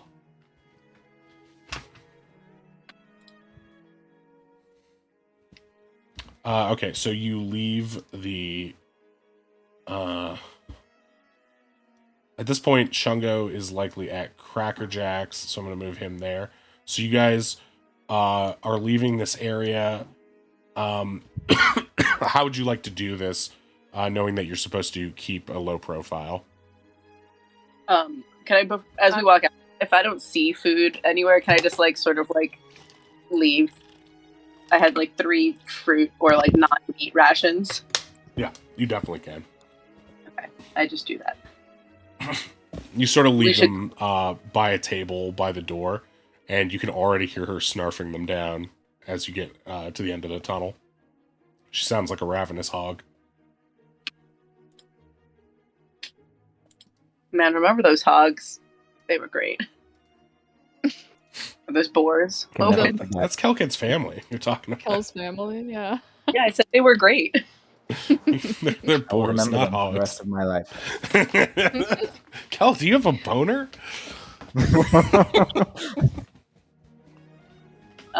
We If should the DM rules that I have one, I don't think I can argue. we should be careful leaving here, I think. So to try not to draw attention. Maybe A- go as back you, the way that Chungo brought us. Yeah, the other side of the bridge. as you look to the left and the right, Ronnie, you get the sense that going left is a faster way up, but it also is less stealthy. It's just in a more populated, visible route. And going right along the bank, it's a place where like there's a few stray fishermen, and it's just a less populated route in general. It seems like it's stealthier to be able to go right. It'd be faster to go left, just for your future reference. I think we should I'd rather stealthy route. agree. Mhm. Okay. All right. So, give me some stealth checks as you guys are going this way with advantage. I'm gonna give myself guidance. Sure. I can give way guidance if you need it. Oh wait, way doesn't. I have got it. advantage. I got the 9 or 19. Right. You might want to. Ooh, natural 20 from Kel. Ronnie is about to A 10 even. is supposed to is keeping an ear out for anybody, but steps on a rock and is about to tumble in with a huge splash. But thanks to Oddish's natural furbolg face stealthiness, is just gonna grab Ronnie silently and just tilt Ronnie back in easily with his strength. And so you guys are all able to make it past a couple fishermen who are just sort of like looking just sort of lazy and not particularly interested in what you guys are doing anyway. And so you guys are easily able to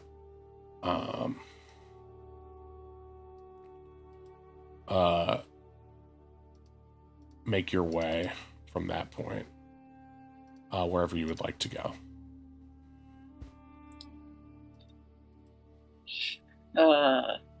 Shall we call Yorkus? We do need to arrange. It would probably be easier on him if we told him we were leaving town, even if it's just a little way out of town, a couple of days in advance. And we need to ask him about the device. Maybe we could take him out for lunch again. It might be better for us to not go to the bank again. I'm not sure why I think that. I don't trust the bank either, but we're probably going to see him tonight. We can just send him a sending stone message saying that we're planning to head out soon. Like, we're prepping to go out of the city, and then we can kind of talk shop later. Should we go by the quest board and take one of the quests that would send us out of the city so we have a paper trail? Yeah, we should probably close out the other quest. We also need to learn about the portal. All right. Shall we head back to the bazaar? Okay. I do need to get some shopping done. Likewise. Okay. Oh, We are Yeah. getting to be about needed to go to the pet store, so I think I'm- halfway. Pet store? Never again. is Eddie here? I mean, I could call him. Is he in the ball or is he back at the inn? Eddie is missing, as far as I you don't can know. tell. Oh, he went Doing off. his cat thing. Okay, that's fine. Way leads to Kel just like, is that sus? I don't know enough about cats. You have no idea. The things I heard in there. Meanwhile, Ronnie is to us, while we're shopping, I think maybe we should look for some cat food and maybe some toys. Kel is the cat food. Yeah, get him some toys. I love that. Okay, so at this point, you guys are back in the Seafair Bazaar. You've gone in through the back side of the fish, through the tail area, seeing a bunch of shops you didn't recognize were there before. And yeah, it's pretty much the same as it always is. As you make your way towards the front, you do see Dr. Wilder sitting there doing what she normally does with the imp. Delia is behind the quest board as usual. All the regulars are there as well. And yeah, everything is just as you remember it. Well, Your tokens we are in the top probably- left if you're looking for them. Is this are these those jerk guards? Yes, Bill Caven and his Weasley friends are both there. Ooh. Well, I guess we should probably Wide pick up a berth. couple of quests that send us outside. You guys can do that. I'm just Sure, gonna- I'll go sign up for What are you doing? Nothing. sign up for the quest.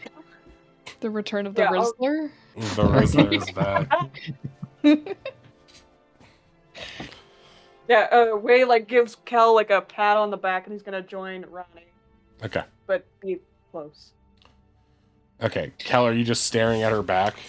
No, I'll walk up to her. I'm just waiting for the quest board conclusion first. Okay, yeah. Which situation would you guys like to do first? Quest board and then Kel's Riz? Either.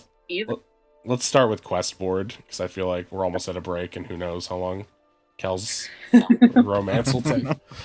All right, so you approach Delia. Delia is a small female goblin with curly red hair and big circular glasses. Very cute for goblins by goblin standards. And as soon as she sees Ronnie and Wei, she leans up on the counter excitedly. Hi, Delia.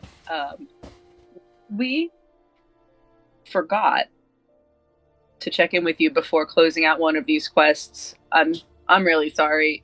Is that a big problem? She looks super annoyed. Always take the quest before because it causes problems for me. But I know you're new here and I know you mean well. So, okay, no problem. All right. Which quest did you complete? The brother one. Okay. Oh, yes. Okay, wonderful. Yeah. And have you collected your reward yet? No. Oh, wait. Yes. She I was gives, very shocked for a second. she gives you a suspicious look. Wait, which is it? It's yes. His sister. Okay, so you spoke to Harlex. And you found Neelix. Okay, where was he? Just out of my curiosity. In the basement of the weird church. What? It's a horrible church. What was he doing there? I sucked. He was being tortured and turned into a ghast. What? Oh my god, by who? The nuns? The It's not nuns a good. of the temple? Oh my Yeah, god. the weird spooky one. Wait till people get I a don't load want- of this. Inside, there's other temples in town. Definitely the scary one by the swamp. Okay, well, that's very frightening. A lot of them used to come in here. That's not... one of them was very nice to me. That's really freaky. Okay, well... That might be. I don't know. Well, what happened with the rest of them? I don't know. You what don't need to happened worry all about of it. them. What does that means what I think it means, doesn't it? I don't know what happened to all of them. Okay, There was well, a small fire in the basement. We don't know who all got out. wow. Okay, for Little everybody's safety counter. here in this conversation, I'm just going to mark down on your writ that you completed a quest of finding a missing person and add no other details. Okay, that's great. And here's your. Yeah, Oh no, please. wait! I'm gonna give this back to Harlix. She does not need to pay that because, yeah, looks like you're all taken care of. Great. And she gave you 500 gold, correct? Yes. Okay, just making sure she isn't cheaping out on her end. All right, wonderful. Did you do any other things? Do you know anything much about her? She seems so talented, but She's she wasn't amazing. She's great. She's a little much. Like, I feel like not a good brunch date necessarily, just because she's gonna be looking at the, like the sundial basically all day and just being like, well, I gotta get back. She's just always working and always stressed. But just super talented. I would definitely buy more of her designs or commission them if money was coming in regularly. Got it. Thank you. Ah, Meowth crazy. Oh no. We were thinking about maybe checking out that poison ape project. Okay, great. And if that's in the same direction as the portal, maybe seeing about knocking one or both of those out. Okay, all right. information Well, you've proven yourself to be relatively reliable so far. So yeah, okay. Don't normally do this, but yeah, I'm gonna mark you guys down for both of those quests, and I'm just gonna say in progress. Let me fix that. Your writ to comp is flying out of your pocket and she's making notes for her own on the quest board itself, and is putting you down for in progress on the Stop the Poison Ape quest, and she gives you some information just on a little leaflet. Okay, this quest comes from our dear beloved Captain Scorch himself. I believe I talked to you before. Captain Scorch is offering 2,000 gold for the head of the poison ape. And of course, Dr. Arden Wilder has asked to speak to everyone about this because she doesn't want you to kill the ape. But if you do bring in the head, that is 2,000 gold. But the ape is quite dangerous and it has killed some people, so just keep that in mind. Do not approach it without proper armaments and preparations. It does hurl poison balls, and it seems to be magical of some kind. But yeah, Dr. Wilder, if you want to go a different route or listen to her complain about animal rights or whatever, you can talk to her. And let's see, the other one was close the creepy portal. Okay, so do you guys have a map of the area, by the way? Doing? We have a. Not particularly, I don't think. We're Okay. about to get one. All right, let me show you a map.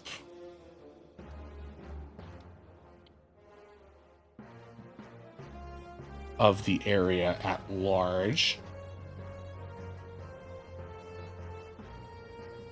I'm going to take you guys over to this map here.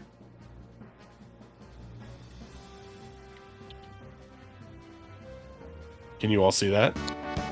Yeah. Yep. I provide a single bit for Kelrez.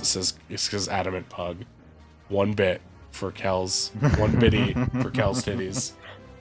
Okay. So, in the bottom right of the map is a smaller version of Jarek Spawn as you know it. And along the main road from Jarek Spawn, you will see, she's just going to hand this to you so you guys have this. But you'll be able to see there is along the way,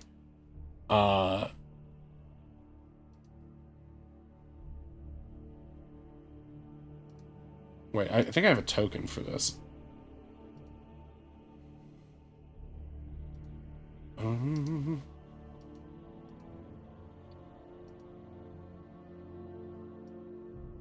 Here we go. Meanwhile, Ronnie's like, I've never seen so many creepy portals in one area. Creepy portals? Is that Delia? No, that's me. Yeah, there was a creepy portal orb situation before. Orbs? Yeah, in the basement. Oh yeah, the teleport orb. We never figured out what the church orb went to. Oh, yeah, the door that no one let Ozzy touch. Well, that wasn't really an active portal. It was just a thing that could teleport that you guys didn't really use, right? That's what threw me off. Yeah. Don't I have some... I hope he's not related to that other ape. The jacket? That would be awesome. Donkey Kong? Which ape? From the Donkey island. Kong. Conky Dong. Oh yeah, sorry. Oh yeah.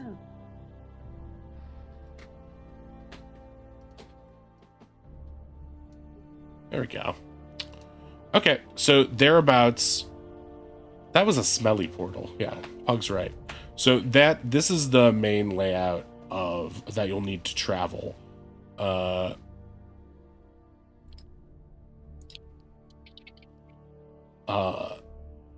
And Hollow's End is just another town along the main road. What's Hollow's What's that? Ronnie's just making conversation. Oh yeah, that Keep is a quaint little burg that I don't recommend going to because it's gross. Oh come on, give us the deets. You can't just leave it there. Make a persuasion check.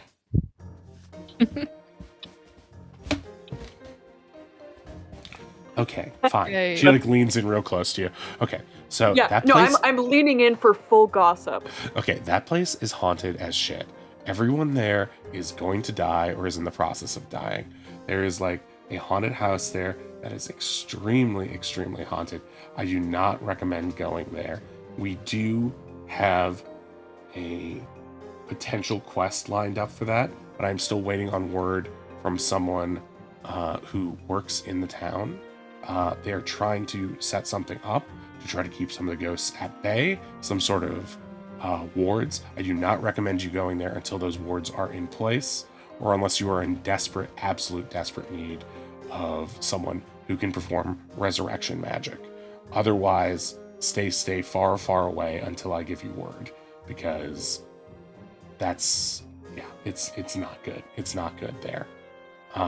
If you think Jarek Spawn's bad, it's just, it's a rundown hovel that reeks of death and decay and is tormented by nightmares and ghosts every night. Did Ozzy hear all of that? I don't think so. I don't think Oz is next to you guys. I think you and Finn are elsewhere, right? I put Oz right next to Ronnie. Oh, okay. Then yeah, you definitely did. Unless you're not leaning in. I mean. Well, Oz is definitely also like under the counter. Right. That's I imagine Oz's like beak is on the counter. You didn't Gonna hear see all if of he it, but you heard could that real smell it. Perception. Ozzy did 9. not hear that. He was watching a bug. Ronnie also tried to do earmuffs. Delia Rayla's notices just like- the bug and shrieks and recoils. That place sounds like it super sucks. Thank you for the heads up. Can you put us on the short list for curing haunted town quest? Is there like a dibs? Look, if you take care of the other stuff that I have available, I will make sure no one else gets it. Deal. You're the Okay. best. Yeah, no problem. We might. I mean, the stop. payout for that one could be huge. Let me just say, huge. It's gonna be okay. I'm gonna be 100% honest with you. I don't know how honest I should be, but oh no, I don't know. I feel like I'm. Should I tell you, or is the suspense better? Is its own reward. What's that? Honesty is its own reward, says Ronnie helpfully. Make a persuasion roll. Ronnie.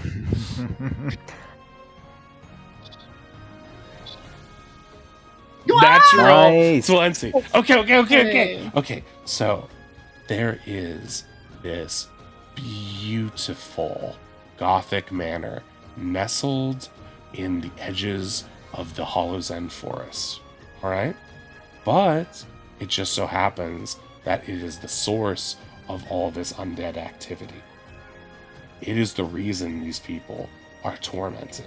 The guy, oh my god, the stories I could tell you about the house itself. Okay, the place belonged to this guy named Raleigh Freeze, okay? His wife mysteriously died. Some people say, I definitely say, he killed her.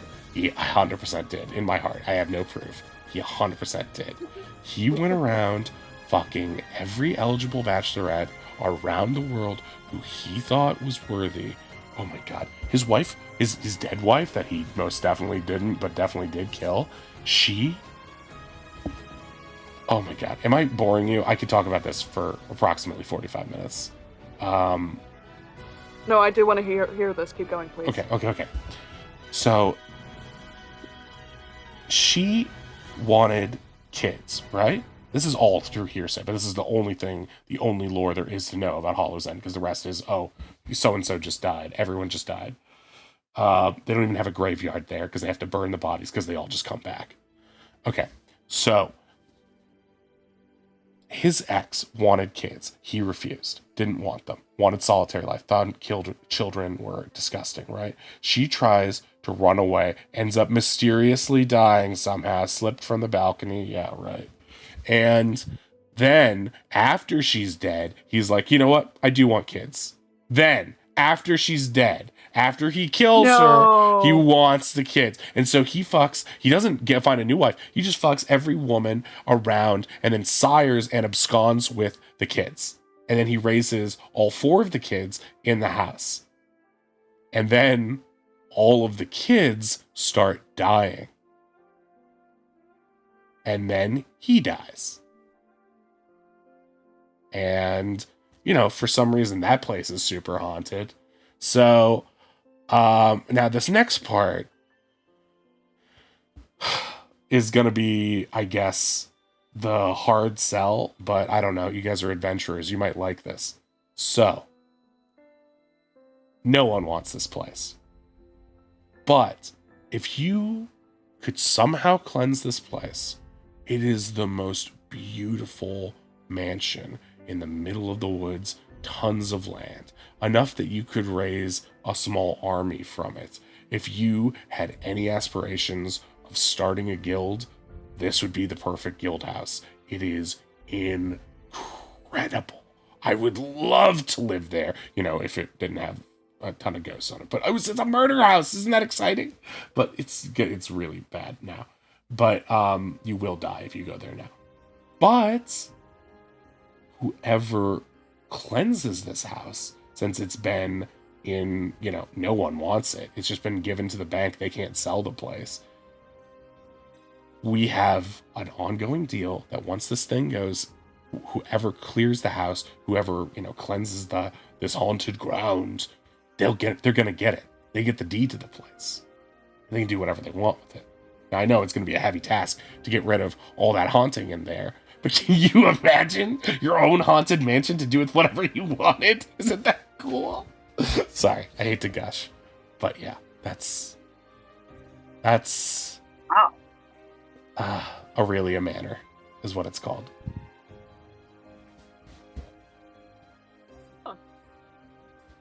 I would like a mansion. Right? I could leave the haunted. And if you guys I'll take get the it, mansion. I could come with you and just stay in one of the guest rooms. I could be like your glorified quest girl, Wouldn't that be cool? I know, I'm speaking out of turn, but I'm just saying, it's huge. You could do whatever you wanted with it. You could run businesses out of there. Like a restaurant, a blacksmith, Oh my god, everything. It's got, let me see, it's got built in, it has a ballroom, It has a gymnasium. It has a library and workshop. It has a huge dining hall, a chapel, and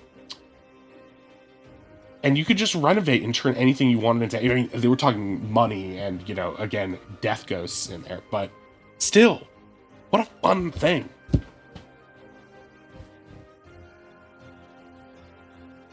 Noted.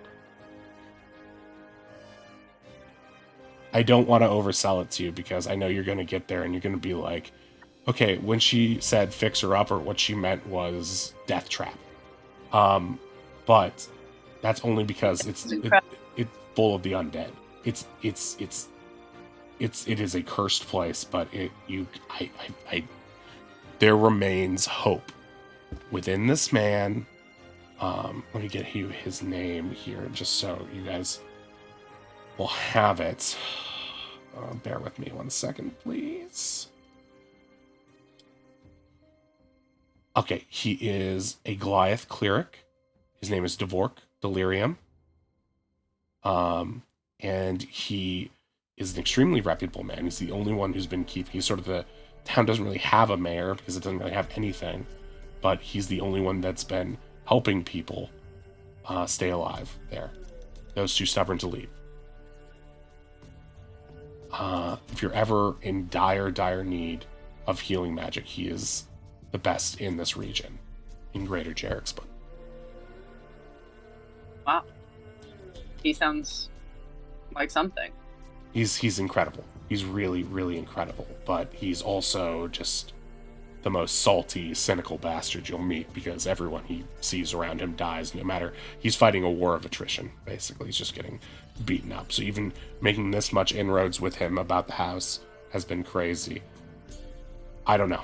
Maybe cleaning up the road to get there will be enough to prove to him that you're reputable enough for this deal. But I'm sure you have other things to take care of while you're in town. You are in considerable debt. So I don't know if, taking on property expenses and taking care of this ramshackle place is the best thing for you to do right now. But in the future, should things change and you become reputable adventurers or want to get that guild off the ground, just as an idea,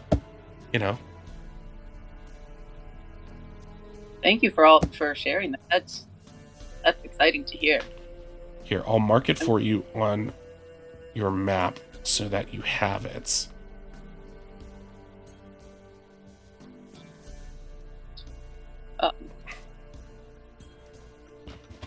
We may also swing by the Cracker Jacks.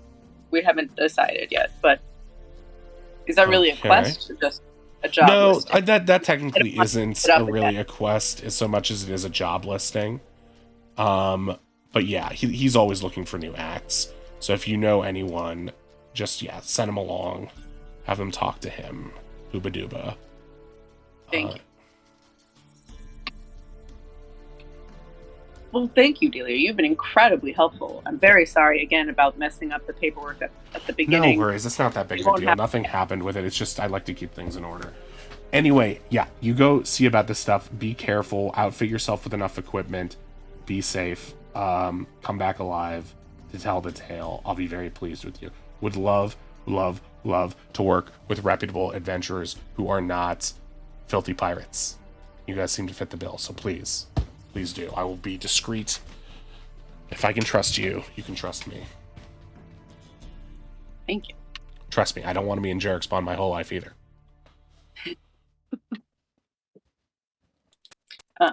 And I think Ronnie will turn away. Okay, on that note, we're going to take our break right now. So let's say we'll be back at 20 after the hour. We will BRB.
Okay, we're back.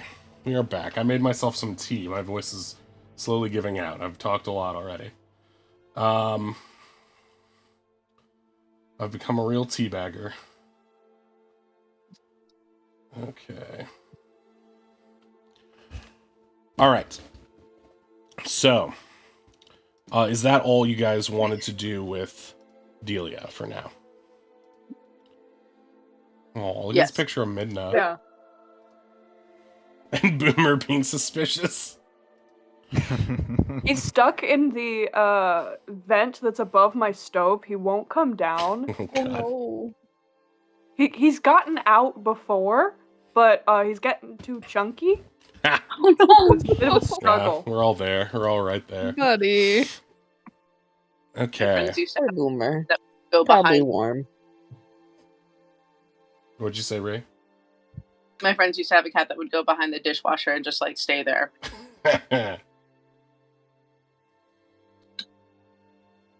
When we couldn't That's fake. find That's Meow, not even she a winner. was inside of a closed cabinet that only she could get into from the back. We never checked it because it was closed, you know? So Why that are they was- like this? Being safe, I guess. Oh no, Boomer will use his escape powers to get into places that will actively cause him harm. Oh my god. Mm-hmm. Alright, I'm gonna bring us back to Seafarer. I wanted to ask you too. Can I now turn into Eddie theoretically because he's a cat? Yeah, I don't see why not. Oh. Hell yeah. Doesn't cat have stat block? I Just think it does. Confuse Ozzy with two cats. That'd be a good way of getting rid of Eddie. Oh, shit. Ozzy would be so upset. Kel just never But you turns never back. know. Exactly. Kel never shows up again. It's bias. It's totally a coincidence. It's fine. Is Finn Every just at couple the of bar hours. right now? Oh, 100%. What Finn's doing what Finn's doing right now is has already taught the bartender how to make mimosas and is watching Kel intently. Oh boy. You know, supportively, but also Remember Okay. the survey question? Who would be watching the other people's dates from afar? It was It's Finn the me. whole time. it is me. Okay, Kel. So you approach Dr. Wilder. What do you say? Hey. Kel, what's up? How are you? Honestly, probably not in much better a spot than we were before. We have a plan for the wedding now, though, so that's something. Oh, you got invitations? In the process, we're working on it. Mhm. We're gonna actually kind of sneak our way in still. She lowers her voice. Are you really talking about this? In the middle of a place surrounded by Well, pirates. I needed to- Immediately after leaving someone who asked us not to talk about it. Well, I needed to ask you. We kind of might use the ape as a distraction, and I was hoping for any information you could. You're gonna give us use about the ape? it. Shush, please. No. Pretty please. That is a it is a harmful creature, but it deserves careful study. It should be in the wild, or in the best case scenario, a laboratory. But Well, we are gonna study it. Combat is a part of it. Who it is, you know. you see took what- the what quest, it's didn't capable you? of. Not me personally. I know my friends over there looking at. She the looks quest. and I don't know sees what they picked up. she sees the writ flying out and getting checked off by Delia. Okay, you have to promise me. You have to promise me you will take this. And she hands you her little golden scarab beetle device. You will take this. You will not kill the creature, but you will knock it as far down into a stage where it is, almost unconscious, and you will scan it with this. The pheromones inside this should be able to lull it into a state where it wants to return home. And where is home? Is it a? And I lower my voice. Is this an Umbrelux? Yes, of course it is. But why is it so aggressive? The others have been, slightly magnanimous, but why is this one attacking people? Animals are different. Some are more aggressive than others. apes kind of tend to be, some of them anyway, assholes. Territorial. Okay, and you're confident this will work because, Yes. It has some Okay. of the finest gnomish minds devise this thing. and this can scan any creature, you said? Well, it's specifically designed to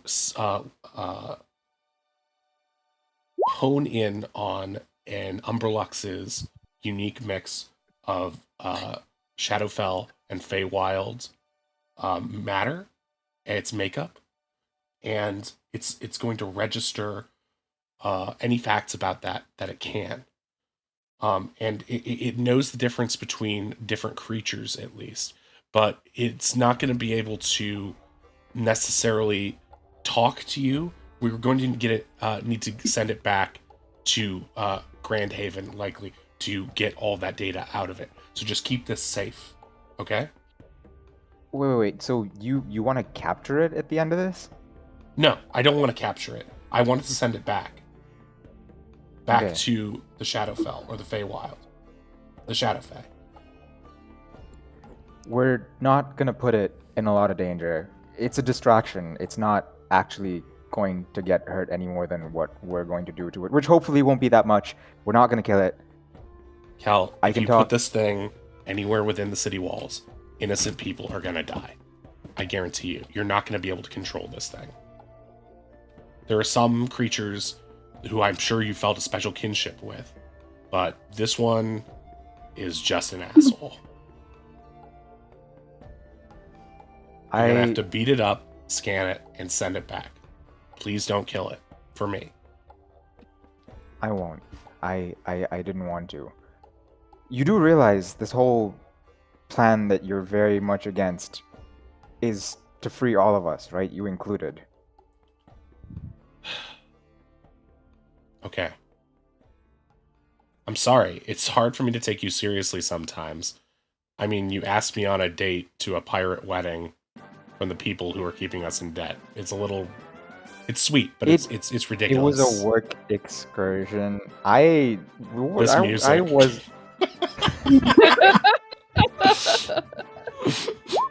I wasn't. I don't. Why? Where'd you get that idea? That was no. Cal. Us. Cal. Yeah.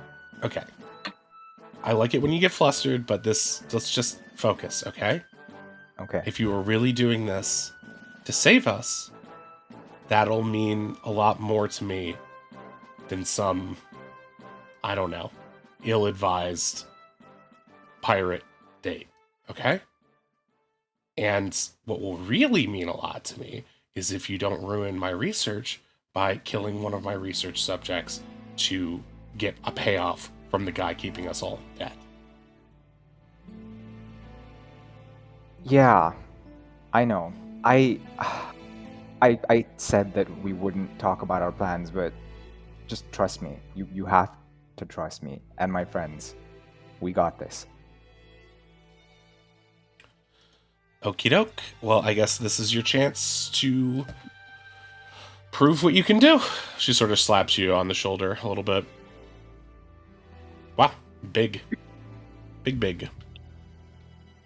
Kelkin turns around and starts to walk away, and then kind of stops, closes his eyes, turns around again, and is like, "If I survive this, can I buy you a drink?" You can buy me a drink now. I'm literally in a bar. I didn't think that one through. I'm gonna leave now. Bye bye. Okay. The imp is biting you. Can you?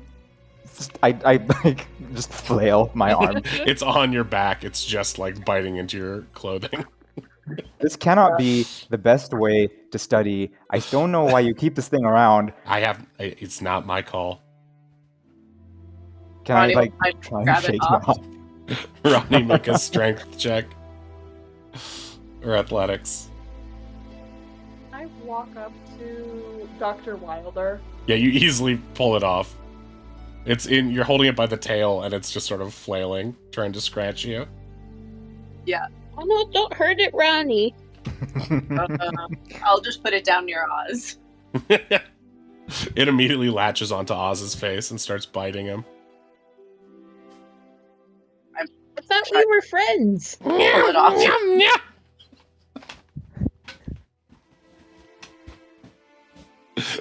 It's in the process of trying to bite you, Oz. What are you going to do?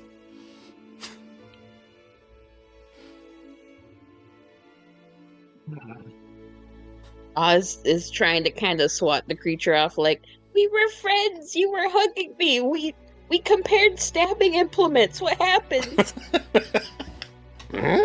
Betrayal. Make a persuasion roll. Ozzy is feeling very betrayed. Friend! He starts pulling your feathers and screeching wildly. Friend! Out of nowhere, Eddie leaps up onto him and pounces him and slams him back down on the table here. Kitty.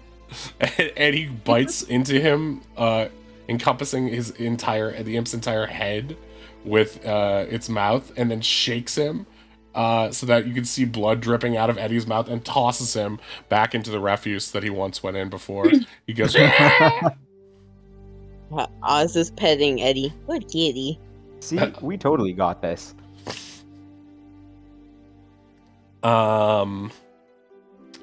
Okay.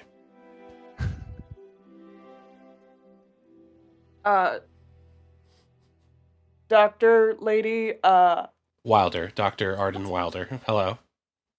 Wilder. What's up with the imp? That's not yours. No, it was Is just, that- it's here. It lives here, Is it I here guess. for you? No, no one can get rid of it.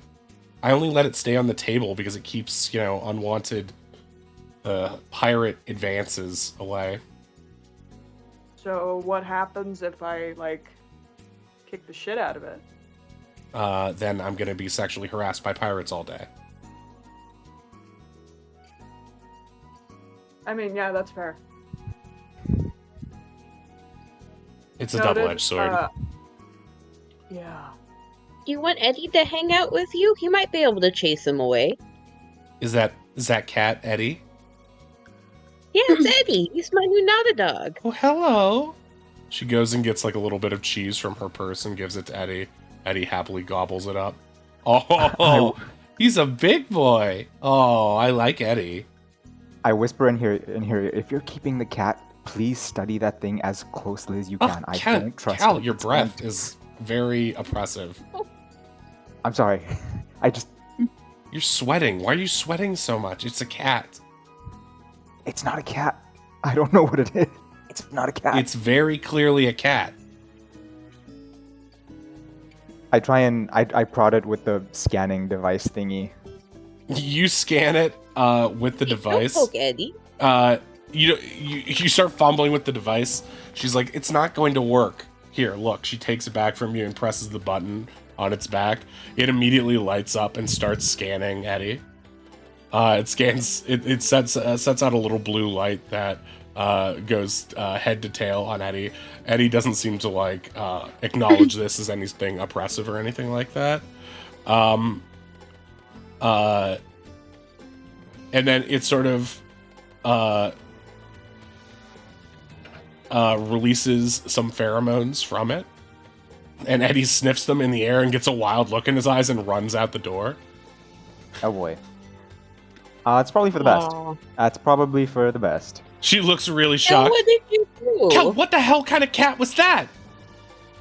Wait, You made What him do you run mean? away. I'm what do you gonna. mean? What the hell kind of cat was that? That the device Ronnie shouldn't work takes- on that. It only works on Umbraluxes. Ronnie Is it takes off busted? after Eddie.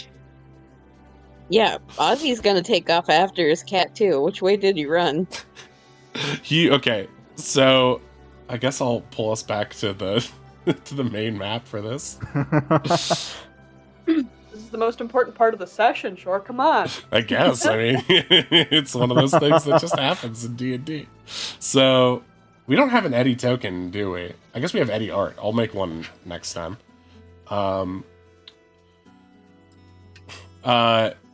So I wish I had an Eddie token, but for the sake of this, I will just use an Oz token. Oops. To represent you guys running after. So, Eddie starts running this way and then runs across the bridge. You run past Chungo, who is currently arguing with a small cigar chomping goblin out front of the place. You see Eddie just like bolting this way. You chase him for about 10 minutes. He goes out here, and then stops at the edge of the forest, starts sniffing, and just sort of sits down. And then, like, shakes his head, scratches at his nostrils, sees something in the grass, and starts rolling around in it. I imagine that Ronnie, like, scooped Oz on their back so they could just, like, book it after Eddie. And now, out of breath, is, like, crouches down, going, like, psst, psst. Eddie seems completely content now. Whatever was in his head is has worn off. Can I tell anything about the plants or whatever he's rolling in? Yeah, you can do a nature check.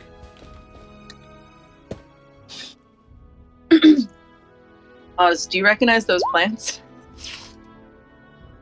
I mean, I could look at them, stick my beak in them, see what I could figure out. Yeah, go for it.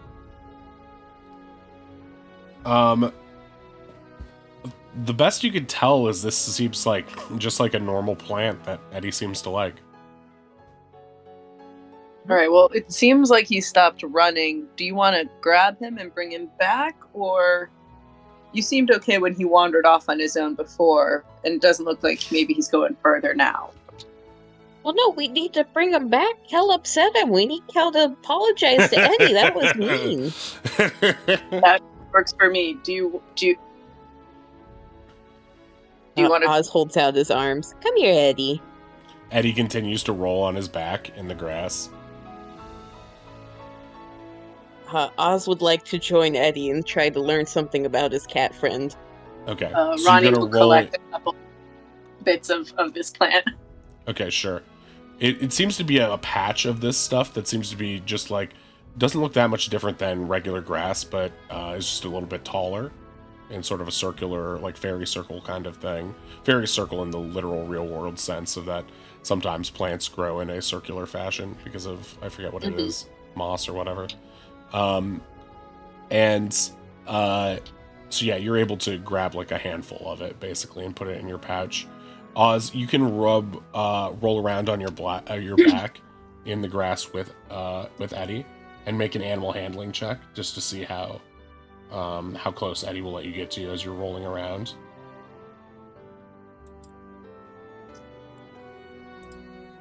Okay, so Eddie is like rolling just like you and seems to be twitching and getting like really amped up, especially with you in close proximity wiggling too.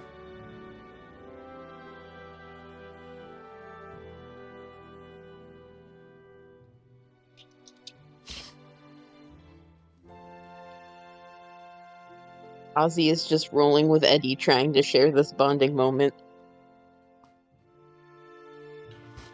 After about 30 seconds, Eddie flips over and starts running around in circles and like gets into pounce position and stares at the grass and then jumps at the grass like it's an imaginary foe and then rolls around again. It seems like he could probably do this for about 30 minutes. Do you want to hang with him here, or should we grab him and go? We can bring some of the grass. I mean, he seems happy. He'll come back when he's ready. Kel really upset him. Oz gestures to the cat, who does not seem very upset.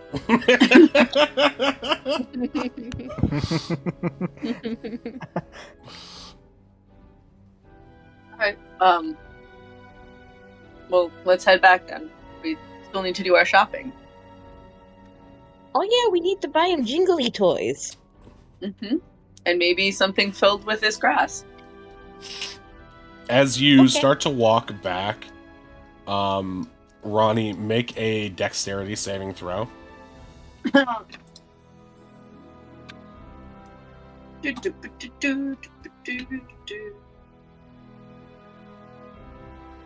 Oh, Okay. Natural 1. You as you turn, the incredibly amped up on catnip, Eddie, is going to zoom forward, seeing his prey's back to him, and bite directly through whatever footwear you're wearing into your Achilles tendon and do 7 points of piercing damage.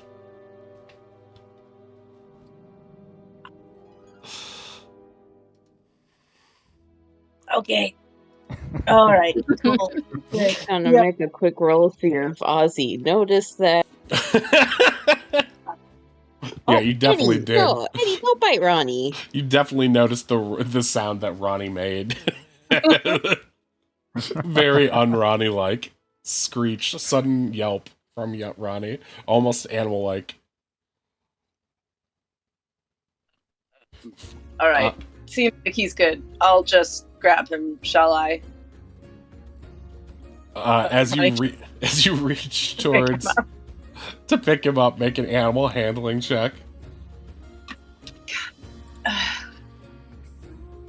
Cool. Good. This is good.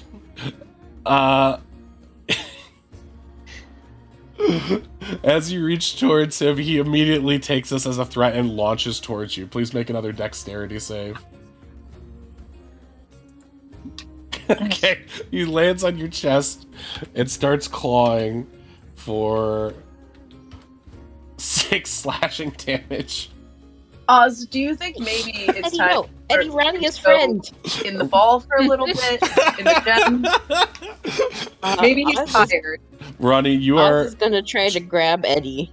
He is clinging into Ronnie's clothing, like doing that cat thing of digging into the thing when they feel they're being peeled off a surface. Oz is going to try to scratch Eddie at the side of his cheek to try to distract him and get him to let go. Okay, roll animal handling. Doing so distracts him and he gets a curious look and sort of slides off Ronnie. Oz is gonna pick him up with, like, belly up, legs in the air, just kind of hold him in the baby position. He still looks like overamped, like he's not sure what's going on and is looking around and everything, his tail twitching, but he's currently docile as you carry him. He's quite heavy. Right. Ronnie, Okay, Eddie, let's go get you some food. Ronnie is grimacing and bloodied at this point and trying to keep it together. For the record, I'm not bloodied. You're But- you're bloodied, trust me. As a cat owner, you're not game mechanically bloodied, but you are cat ownership bloodied. I'm wearing heavy armor. Oh, right. Well, cats know how to find those weak points. Yeah. It's a chain, you know. There's hooks in those chains. Next, got to peek through somewhere. Imagining making biscuits and chainmail.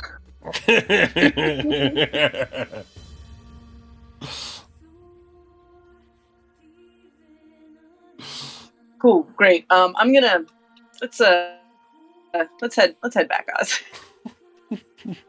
Okay. You return to the rest of the party.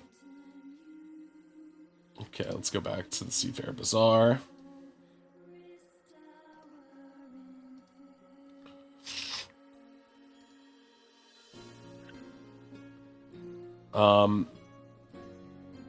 Dr. Wilder has this entire time been trying to see if there's anything wrong with the device, but it seems to be operating as intended. I don't understand. Could that cat really have something to do with Umbreluxes? I mean, it has to be busted, right? Like, Umbreluxes are elegant, graceful, majestic creatures with unspeakable energy, and that is, well, that. Well, Umbreluxes come in different forms. And maybe... Wow. Maybe an Umbrelux... This is really actually very interesting. She starts scribbling down some stuff. I'm just going to make some notes about what just happened. Because what this sort of suggests to me is that maybe there's things that aren't full Umbraluxes, but have some of the qualities, like almost like a half step in evolution, sort of. Are you thinking a half step in evolution? Some kind of crossbreed, maybe? Well, all Umbraluxes are crossbreeds, right? But what if Right. something was like... Umbraluxes are what they are because of the time they spend in a very specific area that makes them part of what they were, and then half shadow and then half Fey. So perhaps almost like a mutation that is caused by exposure to a certain element. Perhaps creatures with less exposure don't simply remain what they were, but sort of go halfway or part of the way there. That makes sense. Eddie was in a cage for a long time. I assume a long time anyway. But now that he's free, he does seem to keep sneaking off to places. Well, that's like any cat, right? But if you think he's infusing himself with some kind of energy, do you think maybe that's where he's headed? No, I feel like if the other parts of my research hold true, what I would imagine is that he's already been infused. It's just that he never got infused far enough. He came to our worlds, our plane of existence, before he became a full Umbralux. Well, I wish I could talk to him about it, but he keeps threatening to tear the flesh off my bones, and for some reason I believe him. You talked to him? Well, yeah, kind of picked him up at a pet shop, met a depressed snake. It's a whole thing, but yeah, we talked. The pet It shop in was like the whole town. story.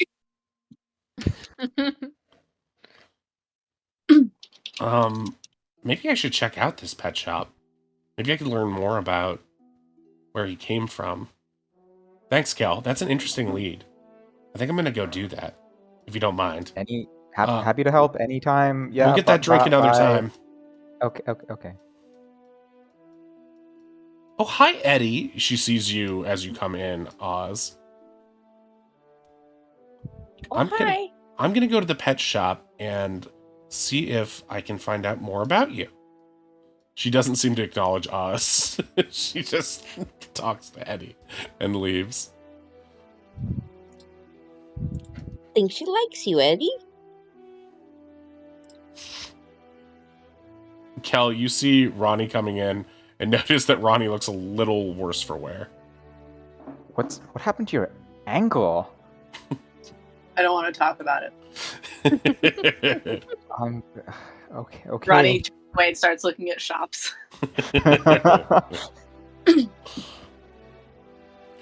Okay, at this point in time,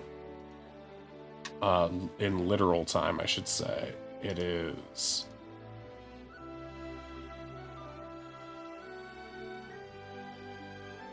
Okay, you guys started at noon, then it was about an hour in the shop there. Hour there too. I would say it's about 3 p.m. right now.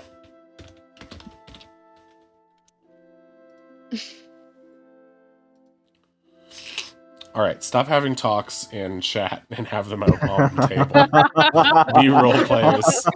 This isn't play by chat. Like socially awkward Discord game. Why not both? I mean, it can be both, but at least one set of players has to be talking out loud, or nothing's happening. We just have a silent chat session. Silent library D&D. Just using the message cantrip. Don't worry about it.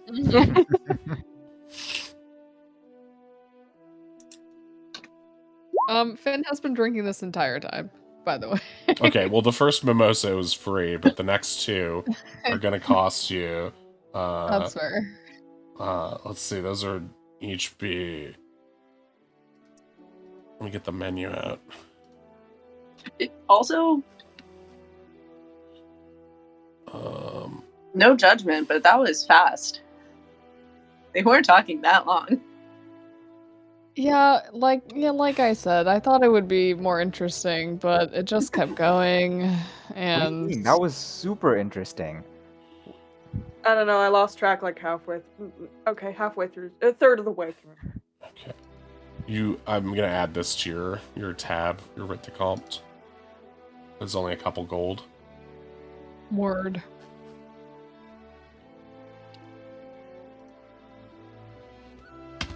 I sort of did ask if I could buy a drink. She said maybe. So I guess that's progress. You sound like me in high school.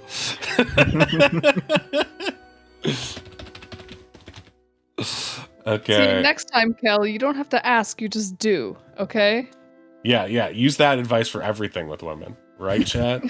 I think Kel might just take that a little too hard. Ronnie makes a very skeptical face. And that's how Please, Kel like- got to second base and jail. And jail. Jail? No. We already went to jail, technically, so. Yeah. I'm just gonna look at Eddie and be like, I knew there was something up with you. Eddie hisses. Oz is holding Eddie, looking up at Kel like he's expecting something. I really don't have any cat treats. I'm sorry, Oz. Ronnie Kel, goes up you there, really upset Eddie. He ran all the way to the edge of town. tries to catch like he wants you to apologize. Make a stealth check. Can I do this without disadvantage? There's no way. Why? My armor doesn't have anything to do with this. Yes, it does. This is social stealth, it's different. Oh, that Bullshit. would have been great, but that armor. I clank. I have Yeah. to talk loud and clanking. Yeah, Oz can hear you, but Oz can also choose whether or not he perceives what he hears, so. Yeah, Oz is choosing to ignore Ronnie. He is staring straight at Kel, expecting something. Apologize to Mr. Whiskers, holding the cat in front. Oz, he threatened to murder me. Wait. Look, Oz, I fear no beast, but that thing, it scares me. No, it's just a big cat. You poked him and he got upset. I wanted to know what he. Okay, I like you, Oz, a lot, and so if you want me to You breaking up apologize with Oz? to the cat, I will apologize to the cat. And then I get down on like I squat down. I guess I have to get on my knees. Eddie, I am so sorry for poking you and making you upset. I hope that we can put any hard feelings behind us. Make a persuasion check.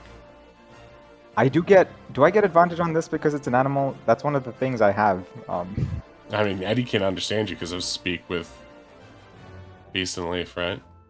Yeah, okay, sweet. Persuasion? Mhm. Oh, thank God. Okay. With your 15, Eddie narrows his eyes at you and then turns up his nose, looking away. Twitch.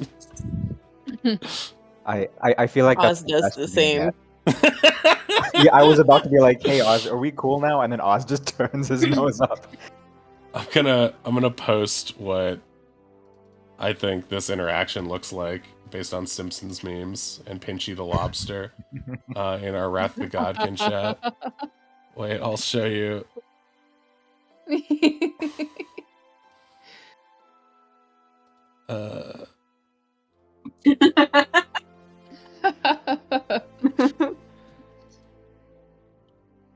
Let me see if I can bring it. Can I bring this meme into the real world? Into D&D. A dank meme in my D&D? It's more likely than you think. Okay, there it is. Yeah, what Homer sees, the happy smiling lobster, and what Marge sees, the literal lobster in all its crustacean glory. That's basically Oz with Eddie. Let's go into the pot. All right. So you guys have said many times that you would like to go shopping. Now seems like the appropriate time to do so. You are in a shopping district. At your immediate counter side is the restaurant and bar run by Gomer. Across the way, to the, like, directly across is Apothecaries, which is a literal apothecary shop run by a woman named Carrie who's dressed almost identically to the sandwich. And there's also an adventuring shop nearby her. If you were looking for blacksmithing supplies, there is the blacksmith who is right next door to your inn and tavern. And towards the, I think outside of the Seafair Bazaar. Oh, actually, no, that's not true. In the back of the Seafair Bazaar, there is a jeweler as well. I know someone might want that. And I forget if there's anything else, but you're free to just sort of be like, is there this? And then I'll lead you around to wherever you guys want to go.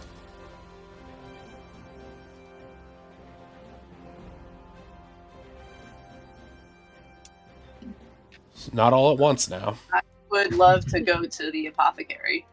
Okay, great. So yeah, you can go straight over to Apothecaries. She is what looks to be a young half-elf woman with dark hair, and she seems to have a long carrot strapped to her nose to represent a witch's nose, and she is otherwise dressed in what looks like cheap cosplay of the sandwich.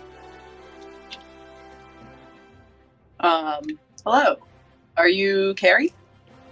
Greetings! Yes, I'm Carrie. Excellent. I was hoping you could help me turn these into something more useful. And I bring out the 2 vials of bad heal ooze that I have, and also the giant's toenail. Oh, she immediately perks up at the sight of the giant's toenail, and is like, "Oh, where did you get this? I mean, oh, my pretty, where did you get this?" Sorry, it's hard to keep up the act all day. That's okay. You don't have to worry about that. Oh, thank God. She takes off the nose. Just imagining it dangling, like, dangerously close to, like, I don't know, Oz's Eddie or Oz's meat or something. The imp is eating it now. You know, I was on an island for a while, and I don't remember where I found this. Oh, okay. Let's see here. Okay, what is this ooze thing? First of all. Some pirates gave it to me. One time I drank it and it healed me, but Oh, is this Island Grog? Oh, yeah. Is that what that is? Yeah, okay, I don't want that necessarily. That's basically pure swamp water with a few berries in it. It might heal you, it might do something else to you, it could possibly make you very sick if you ingest too much of it. But if you have a strong constitution, it can be cheaper than healing potions, but, you know, it's not for everybody. But yeah, I don't necessarily want that. Got it. All right, well, I'll put those away. What can we make with this? Ah, the toenail. Okay. Let me see here. I'm gonna see what kind of giant this came from. She pulls out a little magnifying glass and is like inspecting it. The quality is quite nice.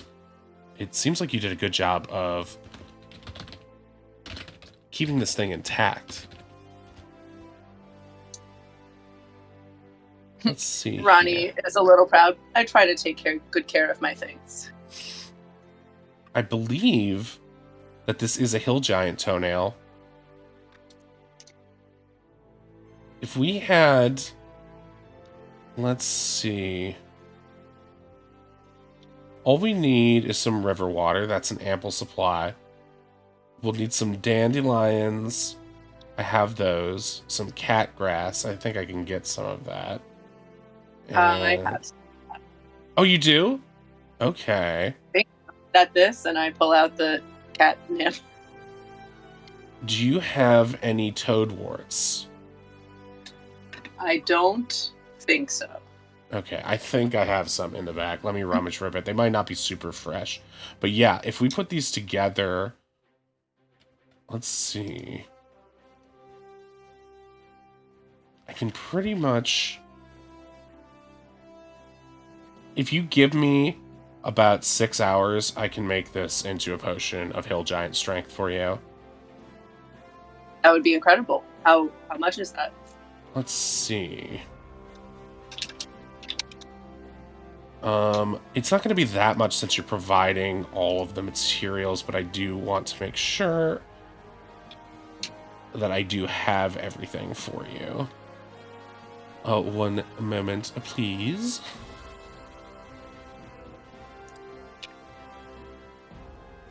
Do.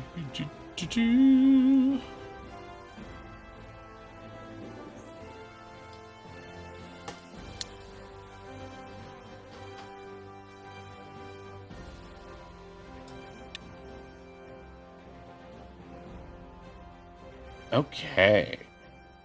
Because you are providing the most exotic material, I could let that go for, let's say, 20 gold pieces. Is that all right? Just for costs and labor and the additional materials? That sounds extremely reasonable. Thank you. Okay, great. Just come back later on. I can put that on your writ de compte right here. Great. Since that's all above table, and that'll just be added to your current debt. Wow, that's a lot. And, okay, and then you will be able to get 1 potion of Hill Giant Strength. Okay. Make sure you come back. Do you have any other potions just in stock? Yes, we do. Hello there. Are you guys friends? Yes. Very much so. Wonderful. All right. Very much. Hypothetically speaking, do you have a potion or just like something that could just make somebody like throw up? I'm in a prank war. Well, you've got those grog things there. But those are useful, right? They're hit or miss. You know, you might throw up, you might get healed. It's sort of roll of the dice. If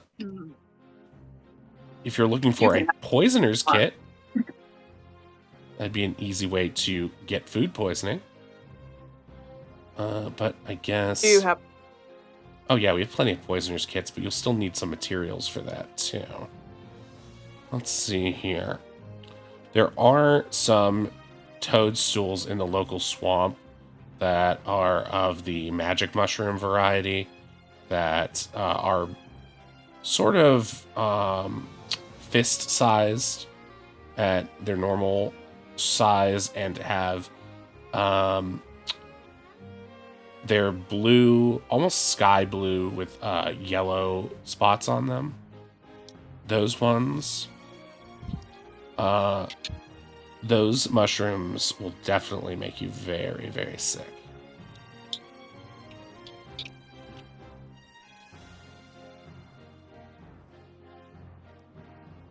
And when you say magic, what kind of magic are we talking? Are we talking the fun stuff, or? I mean, in the drug sense, they're not. I mean, they might be magic, but they will make the person hallucinate and see things that aren't there, and perhaps be violently ill to their stomach for about half a day if they are ingested enough. Otherwise, it could be very Noted. mild. But if you eat a whole one, yeah, you can probably say goodbye to the rest of that day. Kel chirps and is like, yeah, we have tons of those back home. What, you guys never chomped down on the random mushrooms you found before? My grandma says I'm not allowed to touch those or she takes my beak. Well, Like your your grandma house, doesn't your know how to beak. It's your party. beak. House just shrugs. Yes, those are known as bog bomb mushrooms.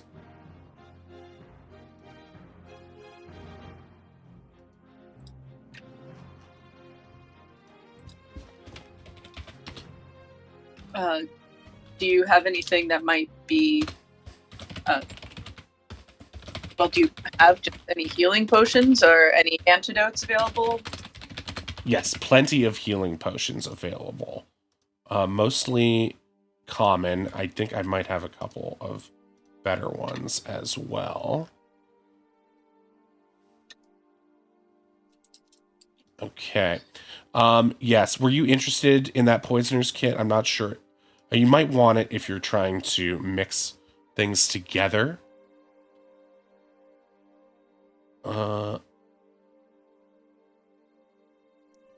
It does have some additional helpful things inside. It'll teach you about poisons in general. It'll help you with inspecting poisons, knowing in nature what kind of things are poisonous, and help in just the knowledge, in general knowledge about historical poisonings. So that is available if you would like it. Yeah, how much is that? That is 100 gold. Worth it.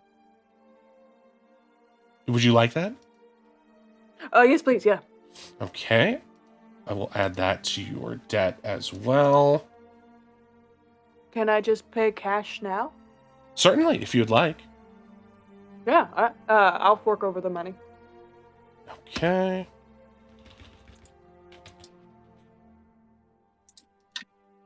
And inside you'll find some glass vials, mortar and pestle, chemicals. Here, I'll just, Ruthie, I will send you a text in just on Discord with the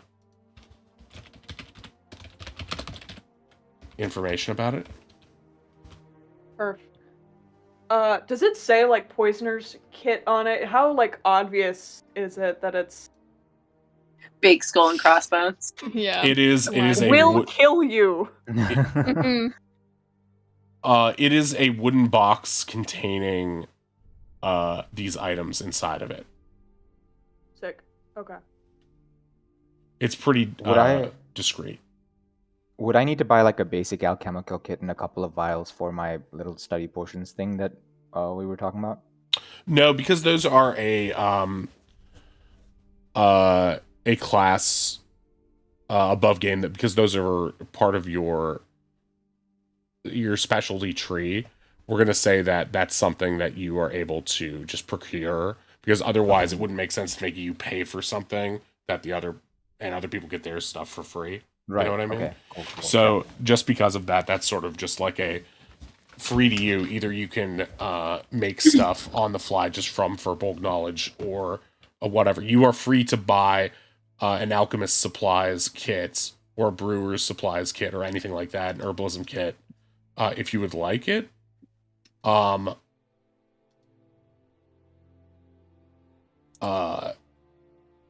But you don't necessarily have to because of that thing. An brewer's herbalism kit kit sounds fun. Ronnie does survival stuff so well that I feel like they'd be able to procure random ingredients, and I feel like Kel would just want to toss them in and shake it up and see what happens. So I'll buy like a basic brewer's kit. A brewer's kit. Yeah. Brewing is specifically for beer and alcoholic. Sorry, yeah, like an alchemy kit or just. So I have two kits available for you here. We've got the herbalism kit that allows you to identify plants, and that's super cheap. So that's specifically for, basically makes you more like Ronnie in terms of, how to identify stuff on the fly. An alchemist supplies kit would be what you would use. It's sort of like the positive version of what Wei just bought.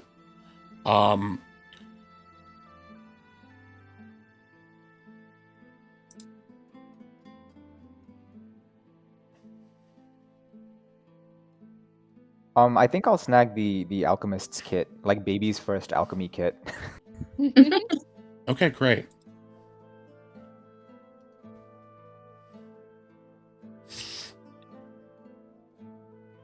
Okay, and that will also set you back 100. Do you want that on the debt or out of your regular supply? We're sticking everything on the debt, right? How did you pay for it, Wei? Way paid up front. Okay, I'll pay I up paid front. up front. Yeah, I'll pay okay. up front. I put it on the debt. You haven't paid yet, right? Because you... Oh, I thought she said she put it on the comp. Oh, yeah, just that you would be picking it up later, so it was all above board, so you're both held accountable for it. That's just her way of saying that, you know, if she lied about it later, and it's like her being a good merchant, basically. So she's saying, I'm not going to steal your things. Gotcha. And I haven't done anything yet. I was going to put it on the writ. Yeah, you can do either. It makes sense from a practical standpoint that maybe you don't want your poisoner's kit going on a formal. You know what I mean? Yeah, especially if we're gonna like break into the wedding. I've already like been sus.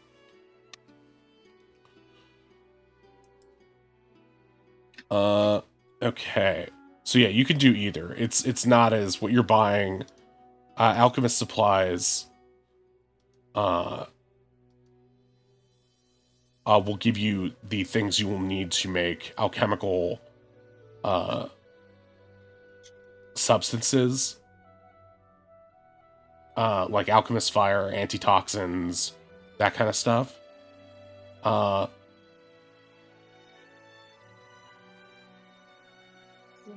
Can we brew health potions?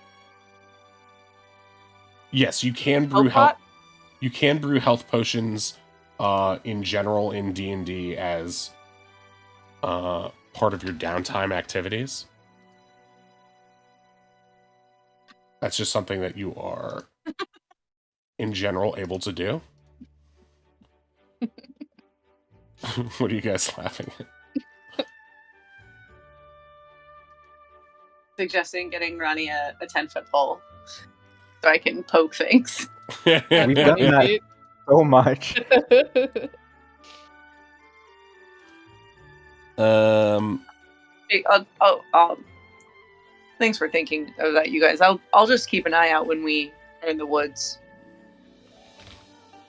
Ronnie's like the kid that goes into the woods and just grabs a good stick. Ronnie has strong feelings about good sticks. Yeah, I'm sure. Valid. Wait, where are you guys texting that? I can't even see it. In group chat? We have a hooligans only chat now as of last week. Which you recommended. Oh, right. No, yeah, I'm fine with that. I like that. But I just want to make sure I'm not missing it. Because the way you guys were referencing it, I thought it was something that chat could see that I could not. That's what I was like, well, if it's a joke for chat, I want to be at least in chat. Okay. No, you guys should definitely have your group chat. I think that just makes sense. Where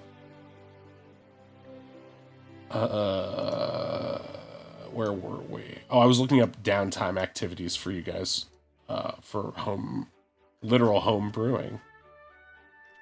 Hey. So got the poisoner kit. Yeah, Kel, are you paying up front or putting it on the debt? I'll pay up front. I want to support small businesses, and if everything goes under, this person is not getting the income they deserve.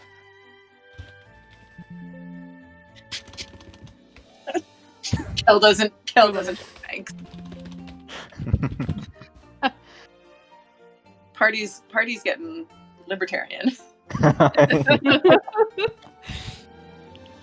Episode title.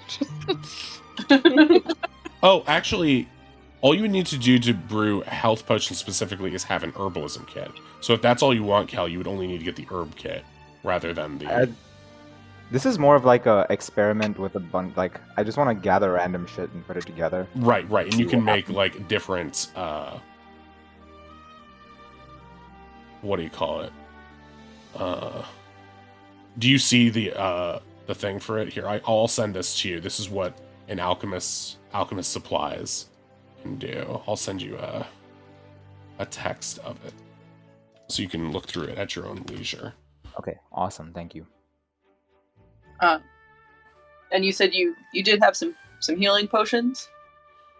Yes, indeed. And in general, this is me talking to you guys. In general, the way healing potion creation works is it takes a day of work to make a single normal healing potion for 25 gold.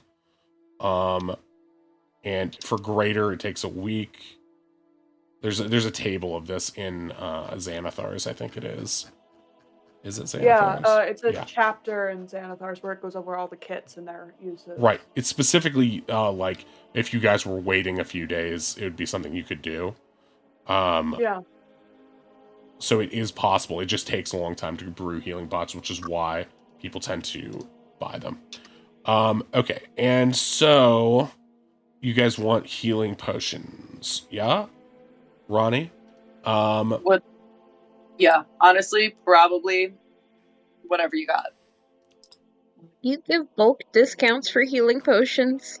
We need a lot. Ronnie wipes some of the blood off of themselves and looks at Eddie.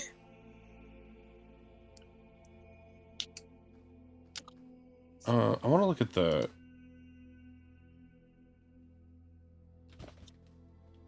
Oh, right. I can sort this. Sorry, I'm going through all of the magic items that are available right now. Okay, so just so you guys know, common are potions of healing. Then it's uncommon, which is greater healing. Then superior, then supreme healing is the differences between those.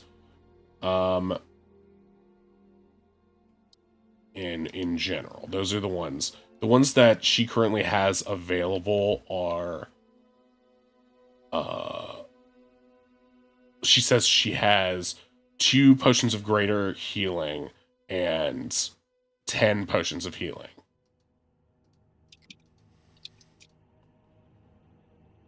Sorry, could you repeat the order? It's regular, greater, superior, and I missed one of them.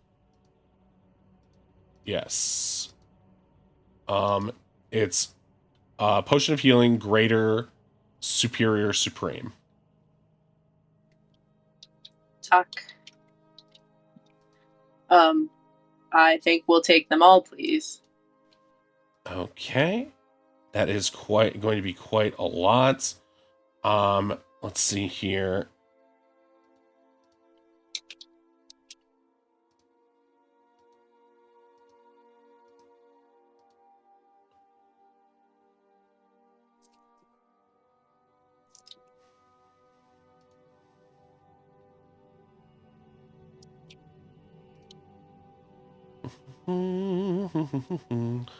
Tabulating, sorry.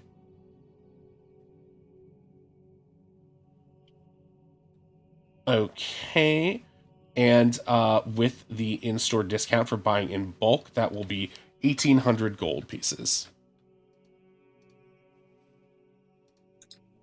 Great. Can we put it on our thing? Yes, you can. I will add that to your debt currently. Isn't it nice having debt? She muses out loud. She seems to be serious. Yes. It's so convenient. Okay, is there anything else I can help you with? Antidotes, antitoxins. Okay. Yes, I do have, let's see, 4 vials of antitoxin available for 100 that was on my gold list. apiece.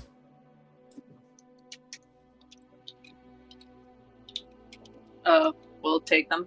Okay, so that'll be 400. I'll add that on to the Ritz. Do you have any, like, little bells or something? Eddie's kind of quiet, and I need something to know where he is. I don't... You might want to inquire at... Oh, you know what? If you're looking for little toy-like things and trinkets, there is a place around the corner that might be fun for a kid like you. there is sort of a trinket and toy shop you might like. And she's going to mark it on your map for you. It's kind of hard to find, and the owner is very eccentric, but they do have a lot of little knickknacks that you might find fun. Do they have like magician things like trick rope, ribbons, things like that? Yes, over there? lovely stuff like that. If you're into that sort of Cool. like pranks and games kind of thing, it is a nice place for that.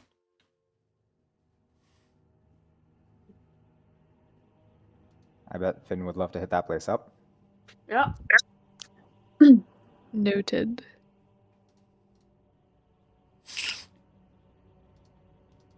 Is there anything else I can help you with? On to the next, I guess. I have nothing else. Did you? Were there any antidotes as well as the antitoxins? Let's see here. I believe they functionally are the same in D&D. Am I wrong? I was just looking at. Oh, sorry. Go ahead. I'm only seeing antitoxins. A creature that drinks this vial of liquid gains advantage on saving throws against poison for 1 hour, is what antitoxin does. So basically, and I can create some now with my kit. Right. I think I'm just using like video game brain to be like antidote is how to get rid of the poison. Right. So technically, lay on hands can actually cure poison and disease if you spend 5 points in a go. Oh yes, I always forget about lay on hands. It's so good. Yeah, I think between those things you have a couple ways to reduce that. I think we can, depending on how the poison. Sometimes poison like lasts for like a certain amount of turns or something like that. But I think in this case, if you can do a save against the poison effect, the antitoxin will give you advantage on that. I think, unless you have anything else you think we'd be interested in, any local specialties. Okay, let me go here. I do have some weird stuff. You guys might be interested in that. Let me go to the back and get it for you. She goes around. She has weird stuff. A dusty weird like chest. I love this. Shopping is so much fun. This is so cool. This is so fun. And she's going to go into this chest and start looking around.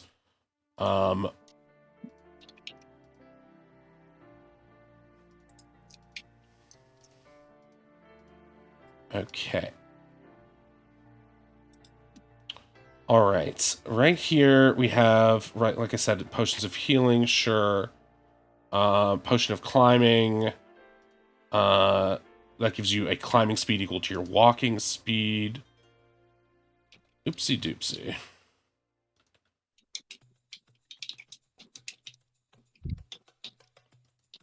Okay.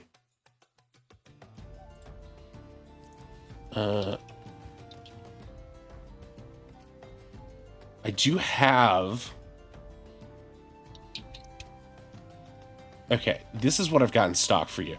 I've got a potion of growth, a potion of hill giant strength. This is not the one I'm making for you, but just one I have on hand.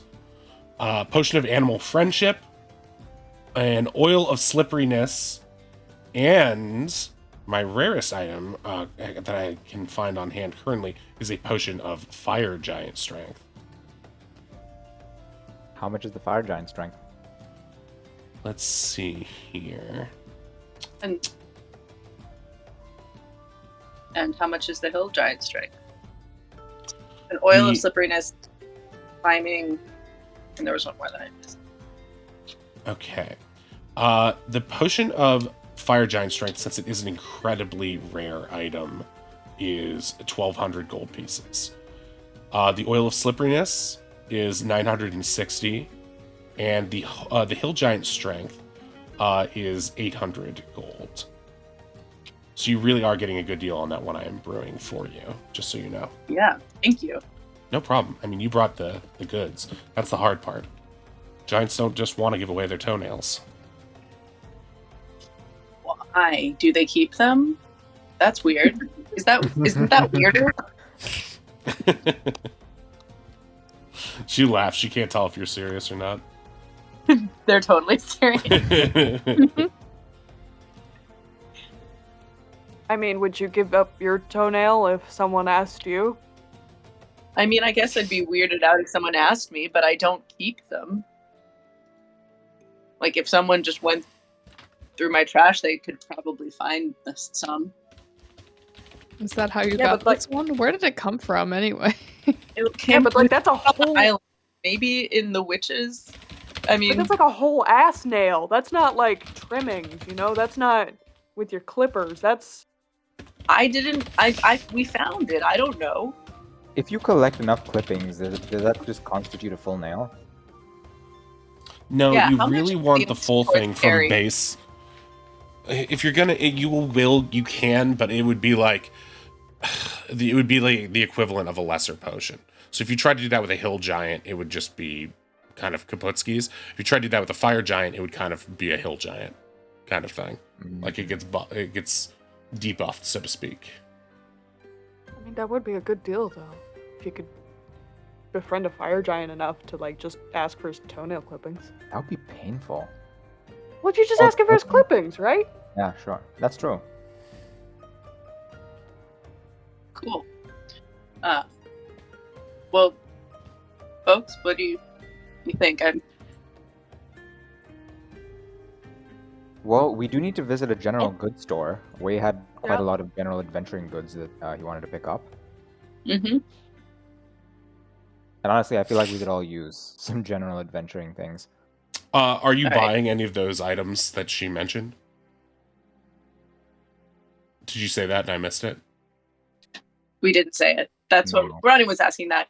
I think maybe we're good on those specialty potions for the moment. We have some Okay. other errands to run, but we'll keep them in mind, and I'll be back in a couple hours, regardless. Yes, of course. And what I'll do is I'll put those away for you guys, and I won't sell them to anybody else.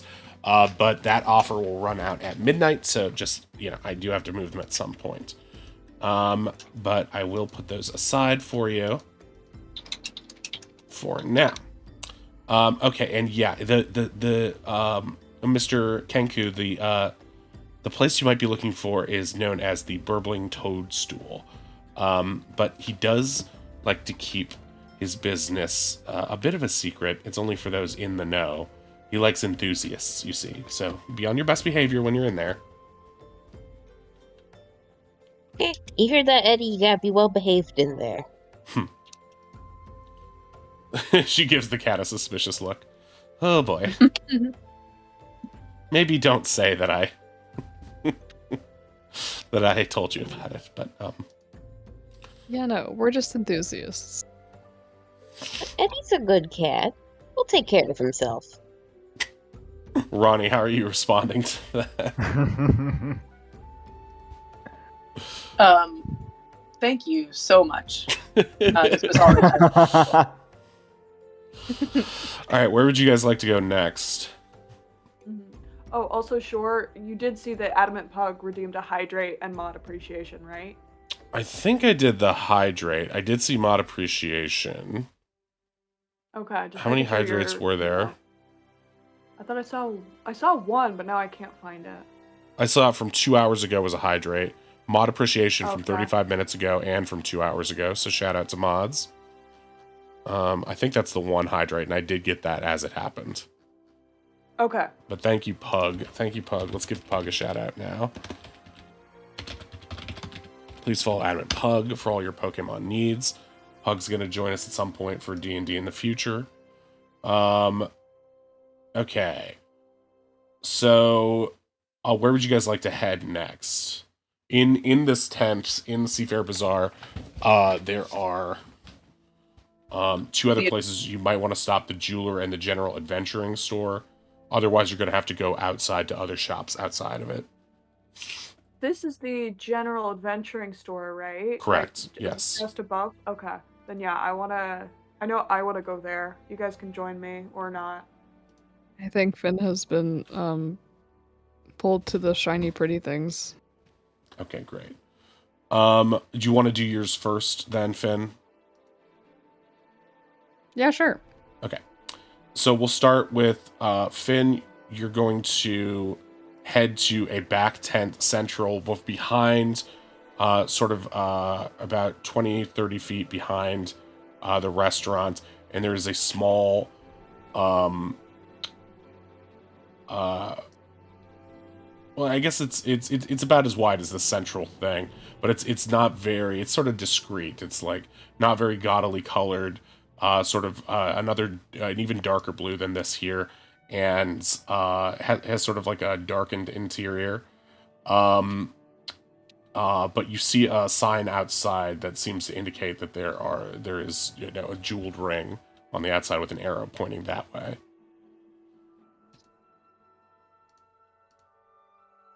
Yeah, she's gonna start immediately browsing. I imagine there's like, when you walk into like almost like a thrift store jeweler, there's like a bunch of different, like little stands of things all over the place. As you walk in, there are trays all around, and immediately different sizes of rings and necklaces pop out to you. But what mostly pops out to you is the huge, imposing, masculine Goliath inside this incredibly not tall enough, not big enough for him tent. And he looks just positively gigantic next to these little glimmering trinkets and odds and ends around. And he's going to immediately stand up, and just by standing, his like little wooden stool shoots backward against the tent, and his head, he can't stand at full height without hitting his head against the thing, and he immediately eyes you and sees you. There's no chance of you just getting in and browsing. You're the only one in here with him, and he reaches almost across the room, so close it feels like he can touch you almost, with this gigantic huge hand, and his fingers pointing at you in like a JoJo pose. And he says, "Welcome to Lone Eye. Let's make you sparkle like a queen." Oh, wow. You don't have to do the whole shtick for me. I'm just looking. There's no shtick here. He starts immediately sizing you up from top to bottom with with measuring tape, and just like looking at your color palette and stuff. And he's really adamant and taking this like crazy seriously. He's got these like his nostrils are doing crazy workout, and almost like puffing smoke like an angry bull as he storms around. None of this. None of this! He bangs on his own countertop that looks reinforced, as if he bangs on it so much. Everything in the room shakes. And he's like, "None of this is worthy of a queen of your grandeur. I apologize for my immediate failings." Okay, if this is like a sales tactic, it's kind of working. It's not a tactic! I see your beauty as clear as day! Okay, yeah, to be honest, she's like just like trying to politely look around. Nothing's really standing out. Of course it isn't. She's gonna rummage into her bag. I have this. It's kind of a souvenir, I guess, and it's the pink gem that she got from the island. It's glorious. Maybe It matches you perfectly. Right?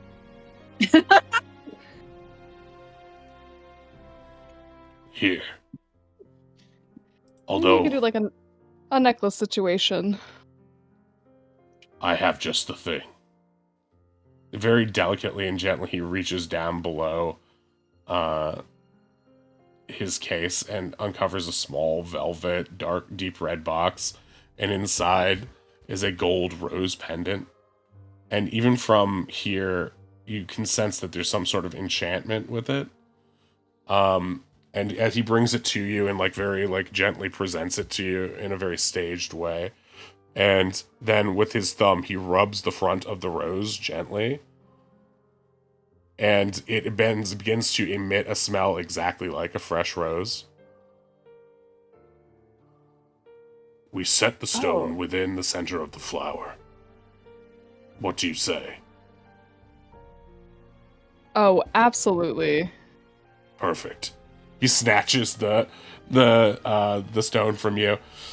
I'll have it ready on the morrow.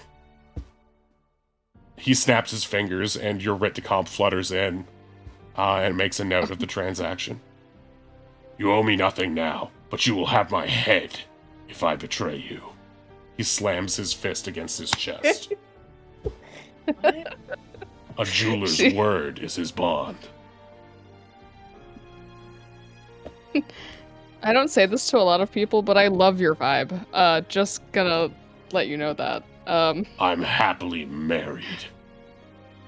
No, happy for you. Happily happy for you. Go, before I divorce my wife out of love for you, you queen! Okay, He thanks. does another pose. I'll be back tomorrow. See ya! You can hear him already tinkering on it. Walking over to everyone else. Wow, everyone here is so a lot. Does anyone know where the general store is? It's right next to the sandwich place. Over here, Oz. Top right of the map.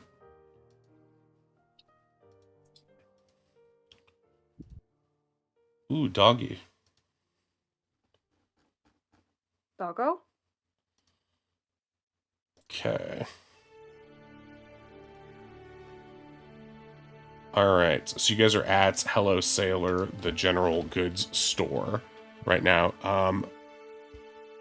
At the front is what looks to be sort of a dark complexion, bearded sailor type who greets you. Hey, how are you? What can I do for you? We need to stock up before we go do some quests. Sounds about right. What can I get you? Sure, I've made a list. Do you want me to just send it to you instead of just reading off everything? Same for Ozzy. Yeah, we can go through it together. I'd like to know what's up.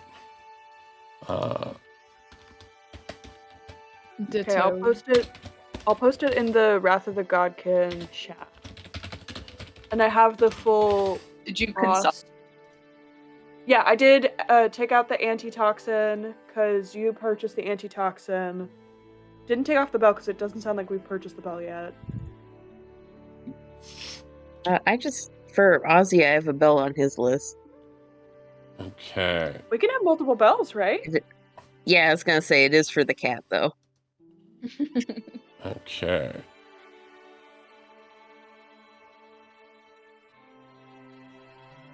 And this is all stuff. I don't see... Where did This you... was all stuff that Yeah, I'm wondering where you saw this. Your Player's list. Handbook. Yeah, adventuring gear. What are you not seeing? I'm not on your seeing side? Bell. I don't know why Bell is so...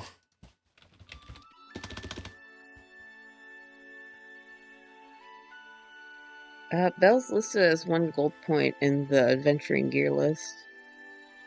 Or gold piece, sorry. It's basically a point. Bell. Yeah, it's right under bedroll. Yeah, they're in alphabetical order. Yep. I see it on the Roll20 page, sure. I also totaled mine from the base price, if that helps, sure. Do-do-do. Oh, yeah. It's all in adventuring gear. Okay. Yeah, I have For some the reason, list, it's just the not on the total- shop list I'm using. So, but yeah, I'm just going to Oh, say wow. that, are you guys paying for this, putting it on the debt, or paying out of pocket? I don't know. I don't trust the debt situation. Okay, Where you can my pay out of people pocket at. if you want. I think in that case, since Bell was the only thing I wasn't finding, let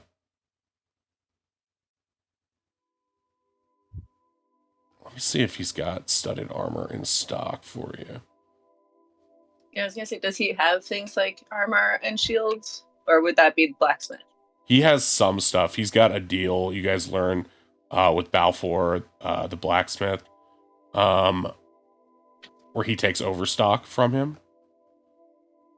Hmm. But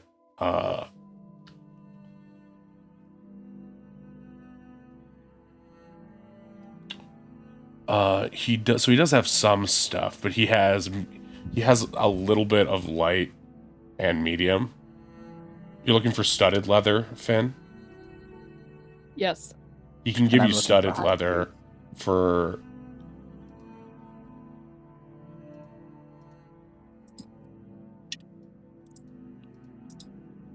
I'm just gonna say that,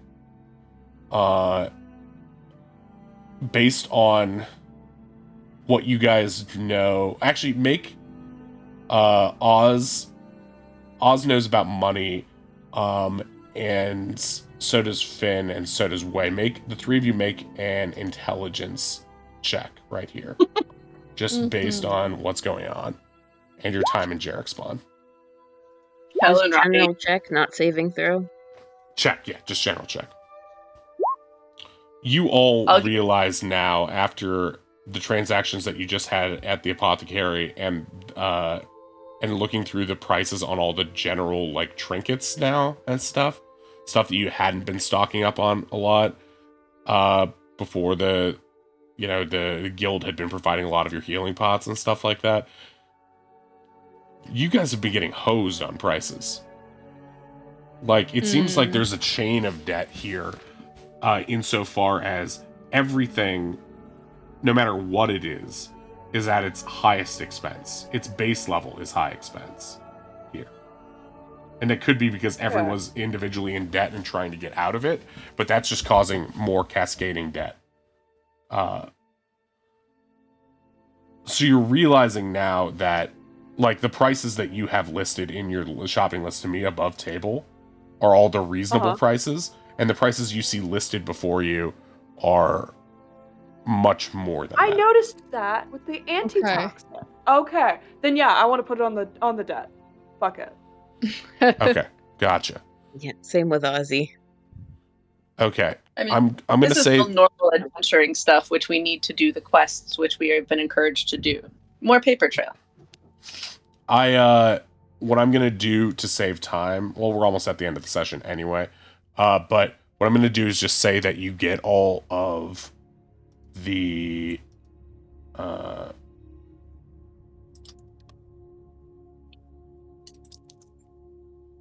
you can get all of the stuff that you see there. The holy water is maybe something that you would have gotten from apothecary, but you could easily just walk back over there. Okay. Well, what I'm gonna do is I'm gonna say that, yeah, she also had apothecary also had perfume as well, but I'm gonna say that all of this stuff that you have available here, all this stuff would be available either here or at the other shops in the area. Studded armor you can get too. So let's just say everything that's block and tackle, yeah, you can do so that. 20 rations, yeah, you can do that as well. All that stuff I will add up individually, but for now it's just going to be very expensive and on your debt. I don't think it's going to be more expensive than what you just already spent, even with the armor on potions, but I'm just going to say it's going to be more than you think it is because of what you're knowing, because of just Jarek spawn. Okay, money means nothing here. I'm looking at Oz, your list now here that you just sent me. Let's see if there's anything. It doesn't include cat food or cat toys. I kind of want Ozzy to take a trip to the pet store for that and actually RP that out. Okay, gotcha. All right.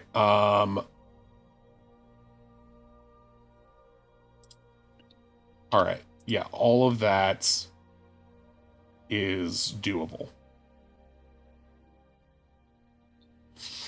Okay. I'm just going to make a note for myself.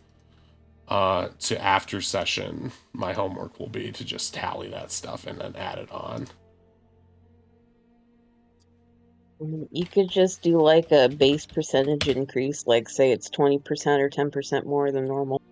Yeah, I don't have to necessarily. I could do that too, but I actually have an even faster way of doing it. A lot of these things are listed on the form that I'm using for this, that I'm using as the Jarek spawn price list. I just need, some of them are on different pages, and I just don't really want to do it all right now. So yeah, you'll be able to equip yourself with all of that stuff outside of the specific cat stuff that you want to get. Kel just wants hide armor and a shield of some sort. Okay, you will be able to get hide armor here as well. For the shield, you will need to go to the blacksmith. Okay, cool. I'll grab the hide armor here then. Okay, great.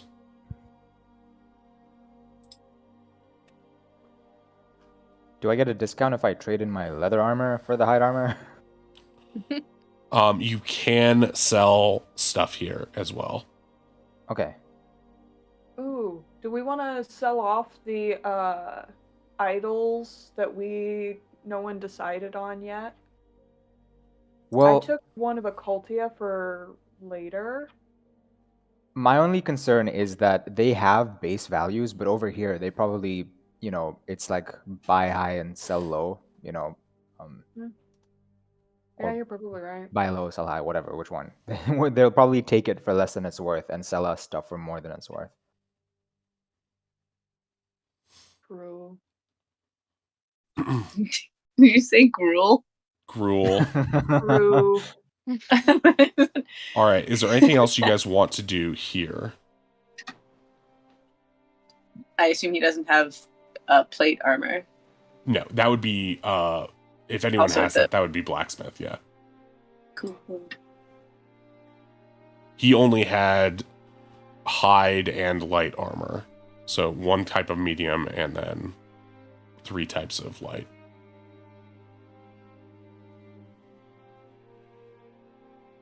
All right, what would you guys like to do next? We have about 10 minutes left, unless you guys want to go over. How much was the hide? Hide is gonna be 20 gold. Awesome, cool. And that's on the debt, right? I'll add that later. That is on the debt. Okay, gotcha. Should we do blacksmith then, while we have time? That'd be nice. Or do you guys Okay. want to do the that magic and toy shop? That feels like it might take a little more time. So I feel like we can just get this basic stuff out of the way, and I really I want to see what's in the magic place. Yeah, we could do the blacksmith first. Okay. So you round things out with the blacksmith and then do the magic shop next time, if you guys want to do that. Is that what you're thinking? And then do pet shop Sure. then too? Okay. Blacksmith feels like it'll go the fastest, so it's probably best for tonight. Okay. Yeah, let's just do that then. Okay, so you're gonna leave the... Oops. You're going to leave this Seafair Bazaar and head back toward...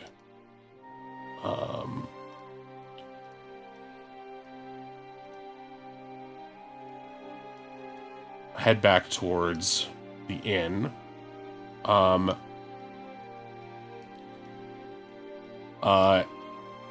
gonna pass the inn. It doesn't seem like anyone's outside, but people are starting to go to the inn, just other people. And you do see Slythe outside, sort of watching the blacksmith work on the anvil outside, work at the forge. He gives you a heads or a nod. He comes over and says hello. Just learning the ropes, so to speak. He's letting me check it out, see if I want to work here while we're in town. He What points are you thinking? It seems all right. Doesn't seem like it's too far out of my element.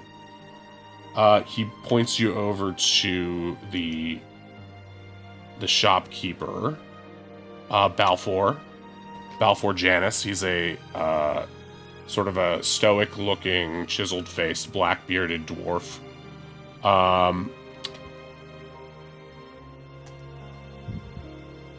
And Can I get the name again? what's that? Can I get that name again? Balfour, Balfor. And his last name is Janus, Janus. Thank you. Hi there. How can I help you?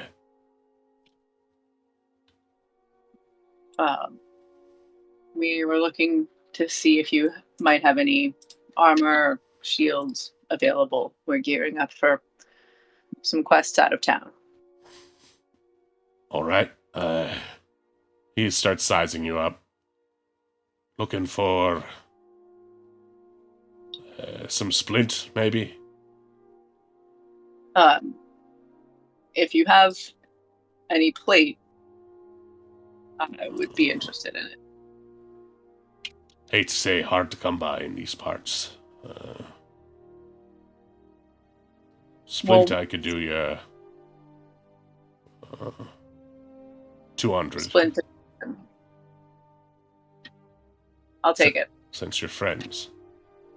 That's fine. On the writ? Please. When would that be ready? If you'd like, we can go inside. I have some. Amazing. My friend is looking for a shield as well. We can help him with that. 10 gold, all right.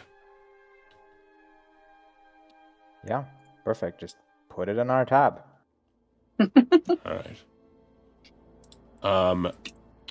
The 3 that made those intelligence checks before, make them again now. Oof. Oh, you did end save. Did I? Oh, Yeah. whoops. No. Wow. You're not sure exactly why yet. The place is kind of, like, very messy. And Slythe is there, which gives everything a slightly con artisty air, just because of his smarminess. But you feel like a positive vibe from Balfour.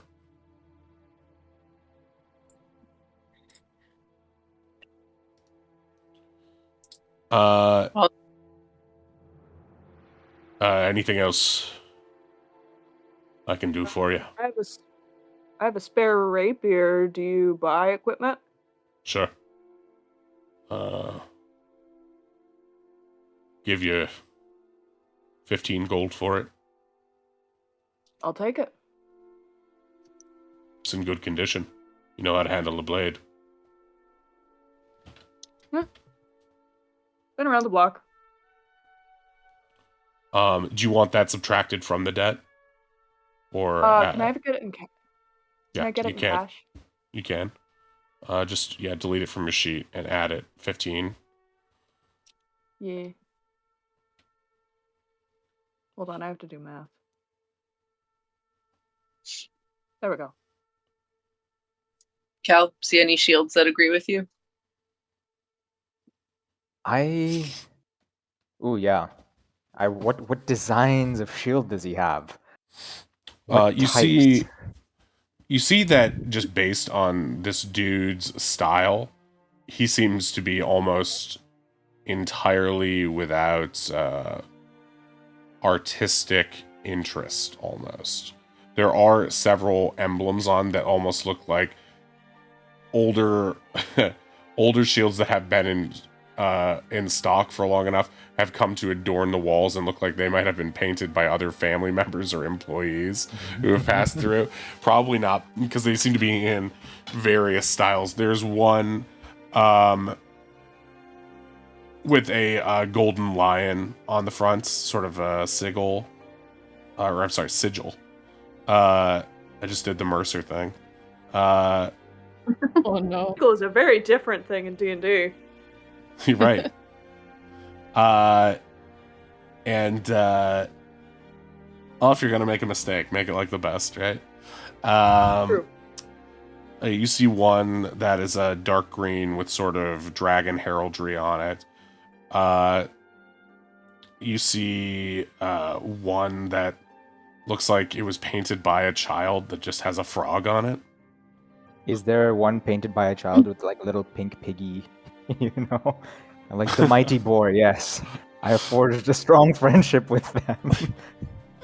There isn't one that is done in the style of a child, but there is like an almost ancient looking shield that has a sort of like a very strange, almost eldritch looking boar on it. It looks like the wood wants to reclaim itself as plant life in a strange way on it. And it's been embossed with metal on the front, and the metal has been dented with like a boar's imagery on the front of it. I'm absolutely getting that one. Oh, you have an eye for quality, I guess. That's one of my favorites. I hope it doesn't cost extra. No. He gets a look on his face. You can make an insight check on him if you want. Ooh, yes.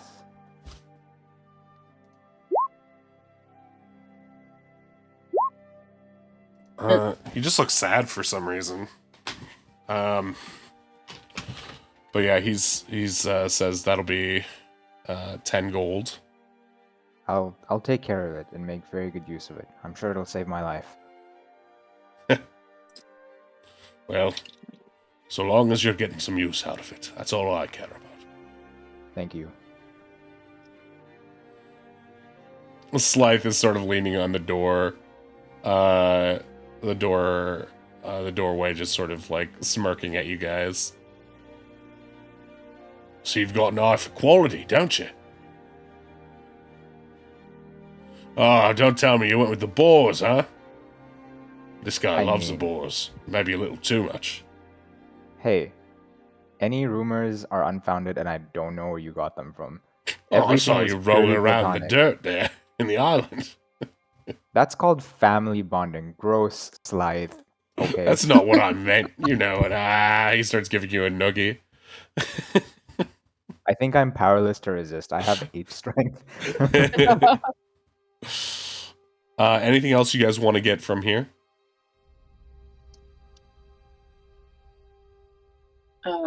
I mean, looking around, is there anything that sort of jumps out? Does it seem like... It doesn't seem like he has any... If you're looking for magical items or anything super specialty, he doesn't seem like anything like that. He doesn't seem to have any skill in enchantment. But you're free to inquire. There's nothing off the...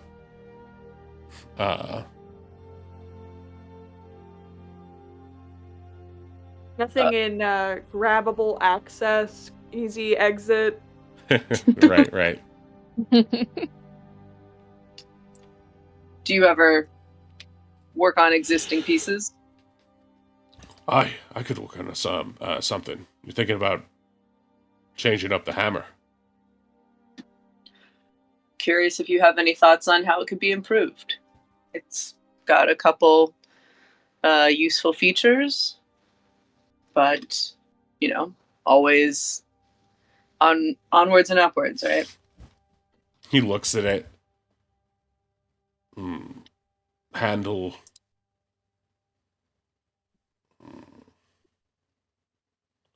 We could do a little bit with the weight distribution.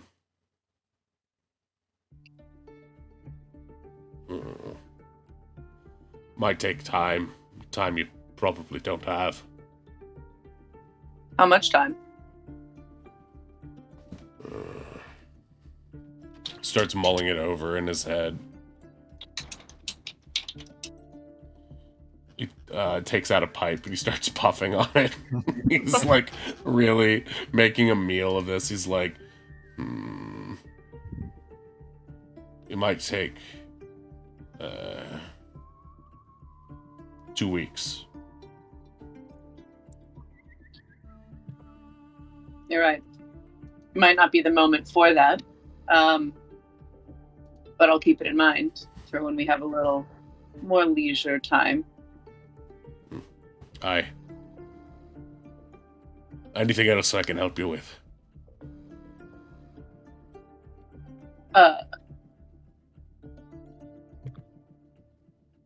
Do you think there's anything to be made from some of these? And I show like the Spinosaurus like claws and stuff. His eyes widen and he looks up to you like impressed. Wow.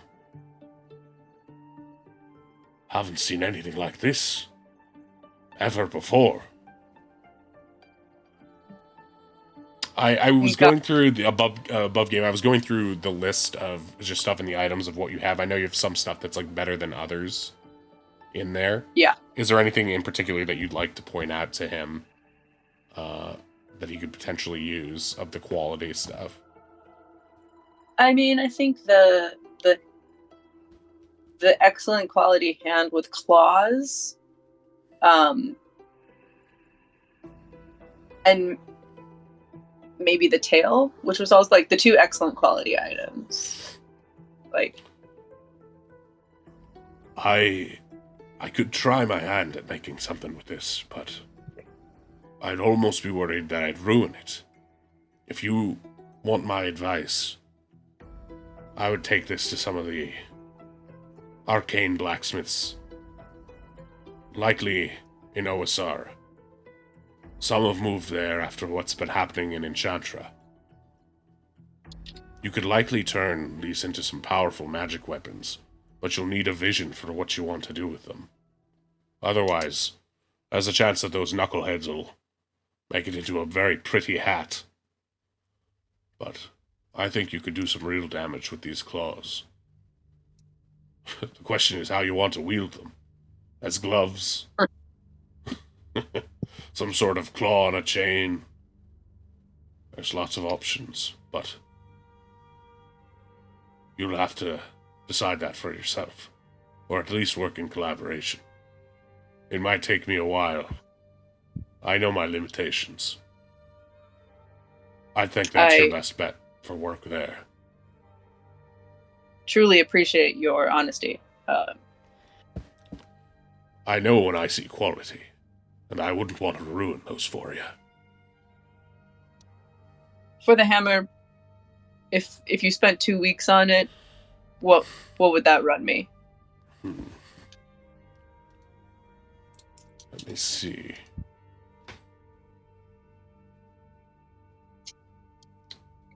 I'm just going to consult the, Oracles. yeah.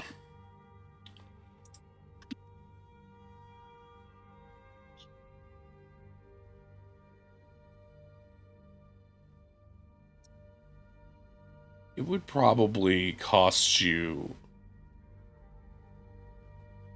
not that much, I don't think. Well, I guess there's... The problem is that there's two ways to do this.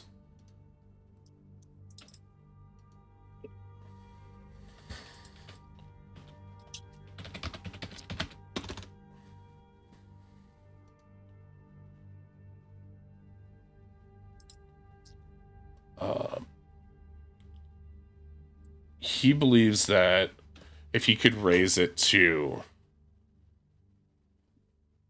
+1 quality with its existing rumble enchantment intact and not shattering that it would probably be about 350 gold to do that.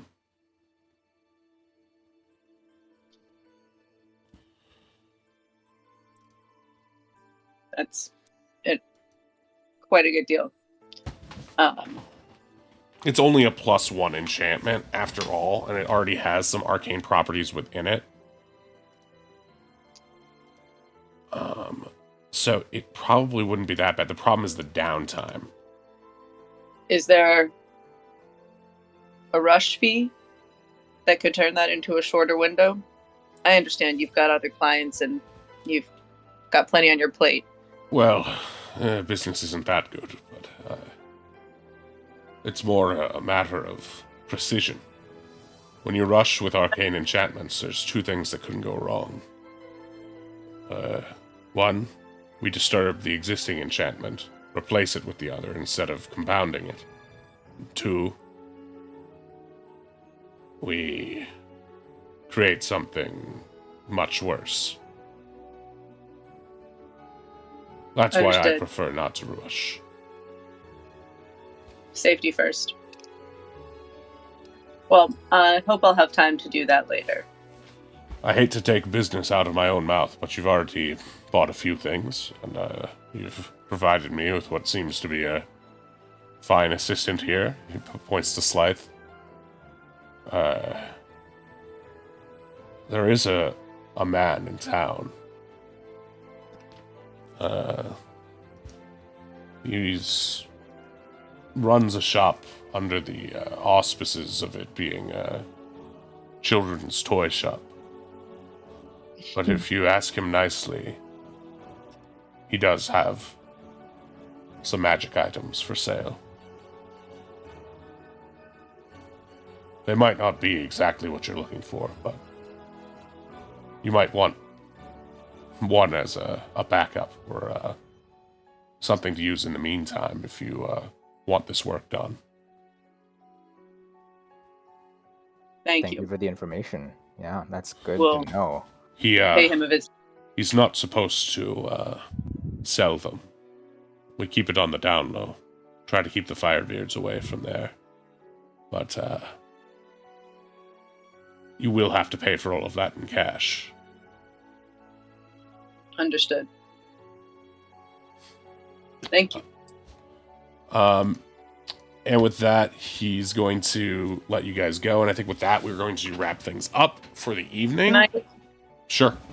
What's up? the teeth, the Spinosaurus teeth were not done, were not like taken well, but if there's one that's even close to whole, can I give it to him? Sure. Yeah. Just as, There's only one of them, I think, that, if I remember correctly, most of them are just jagged, but like one is like mostly intact with a little chip in it. He takes it. No, you shouldn't. These are valuable, I'm sure. please. Your work and your information has been incredibly valuable. He raises an eyebrow to you and then raises an eyebrow back to Slythe, and Slythe nods like, see, I told you. You're as good as they say. You'll always have a friend in me. Perhaps only in me in a town as crooked as this. I don't abide by what they do with the prices around here. And maybe in some ways it's ruined me. But I will treasure this. And you will have my friendship, should you need it. I will treasure it. He nods. He seems genuinely touched by this, although he doesn't like to show it. And so,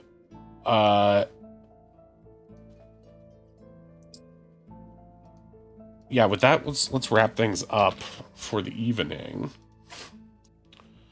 Thank you all for joining us. Thank you, Pug, for your generosity throughout this stream. We will find a place for your new NPC request shortly. Balfour will remember this. And yeah, for now, if you want to catch up on old episodes, go here. If you want to watch or listen to Reshoot Movie Podcast, go here. And yeah, that's all for right now. Let's go over to Sconebone Video. Yeah, please follow Adamant Pug as well. Yeah, I'm glad you're here, Pug. That's really cool. We'll go over to Scone, see what he's doing, if he's doing more Chrono or something else. We'll try not to keep too much of our after show on here, although Pug loves it, so now I don't know. Patreon rewards. Oh, thank you for the 50 biddies. We get to see Tifa, my girl who I see all the time now because I'm playing the Final Fantasy VII Rebirth. Love her, love her, love her. Okay, we're gonna pop over now. All right, bye-bye. Bye-bye. Okay. We are raiding to Scone. I remember this level.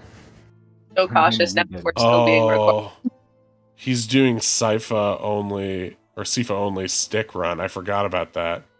He's already at Drac? Holy shit. I remember the pain that this brought you. I was just trying to beat it. What, about He's 2 years now you've been doing the D&D?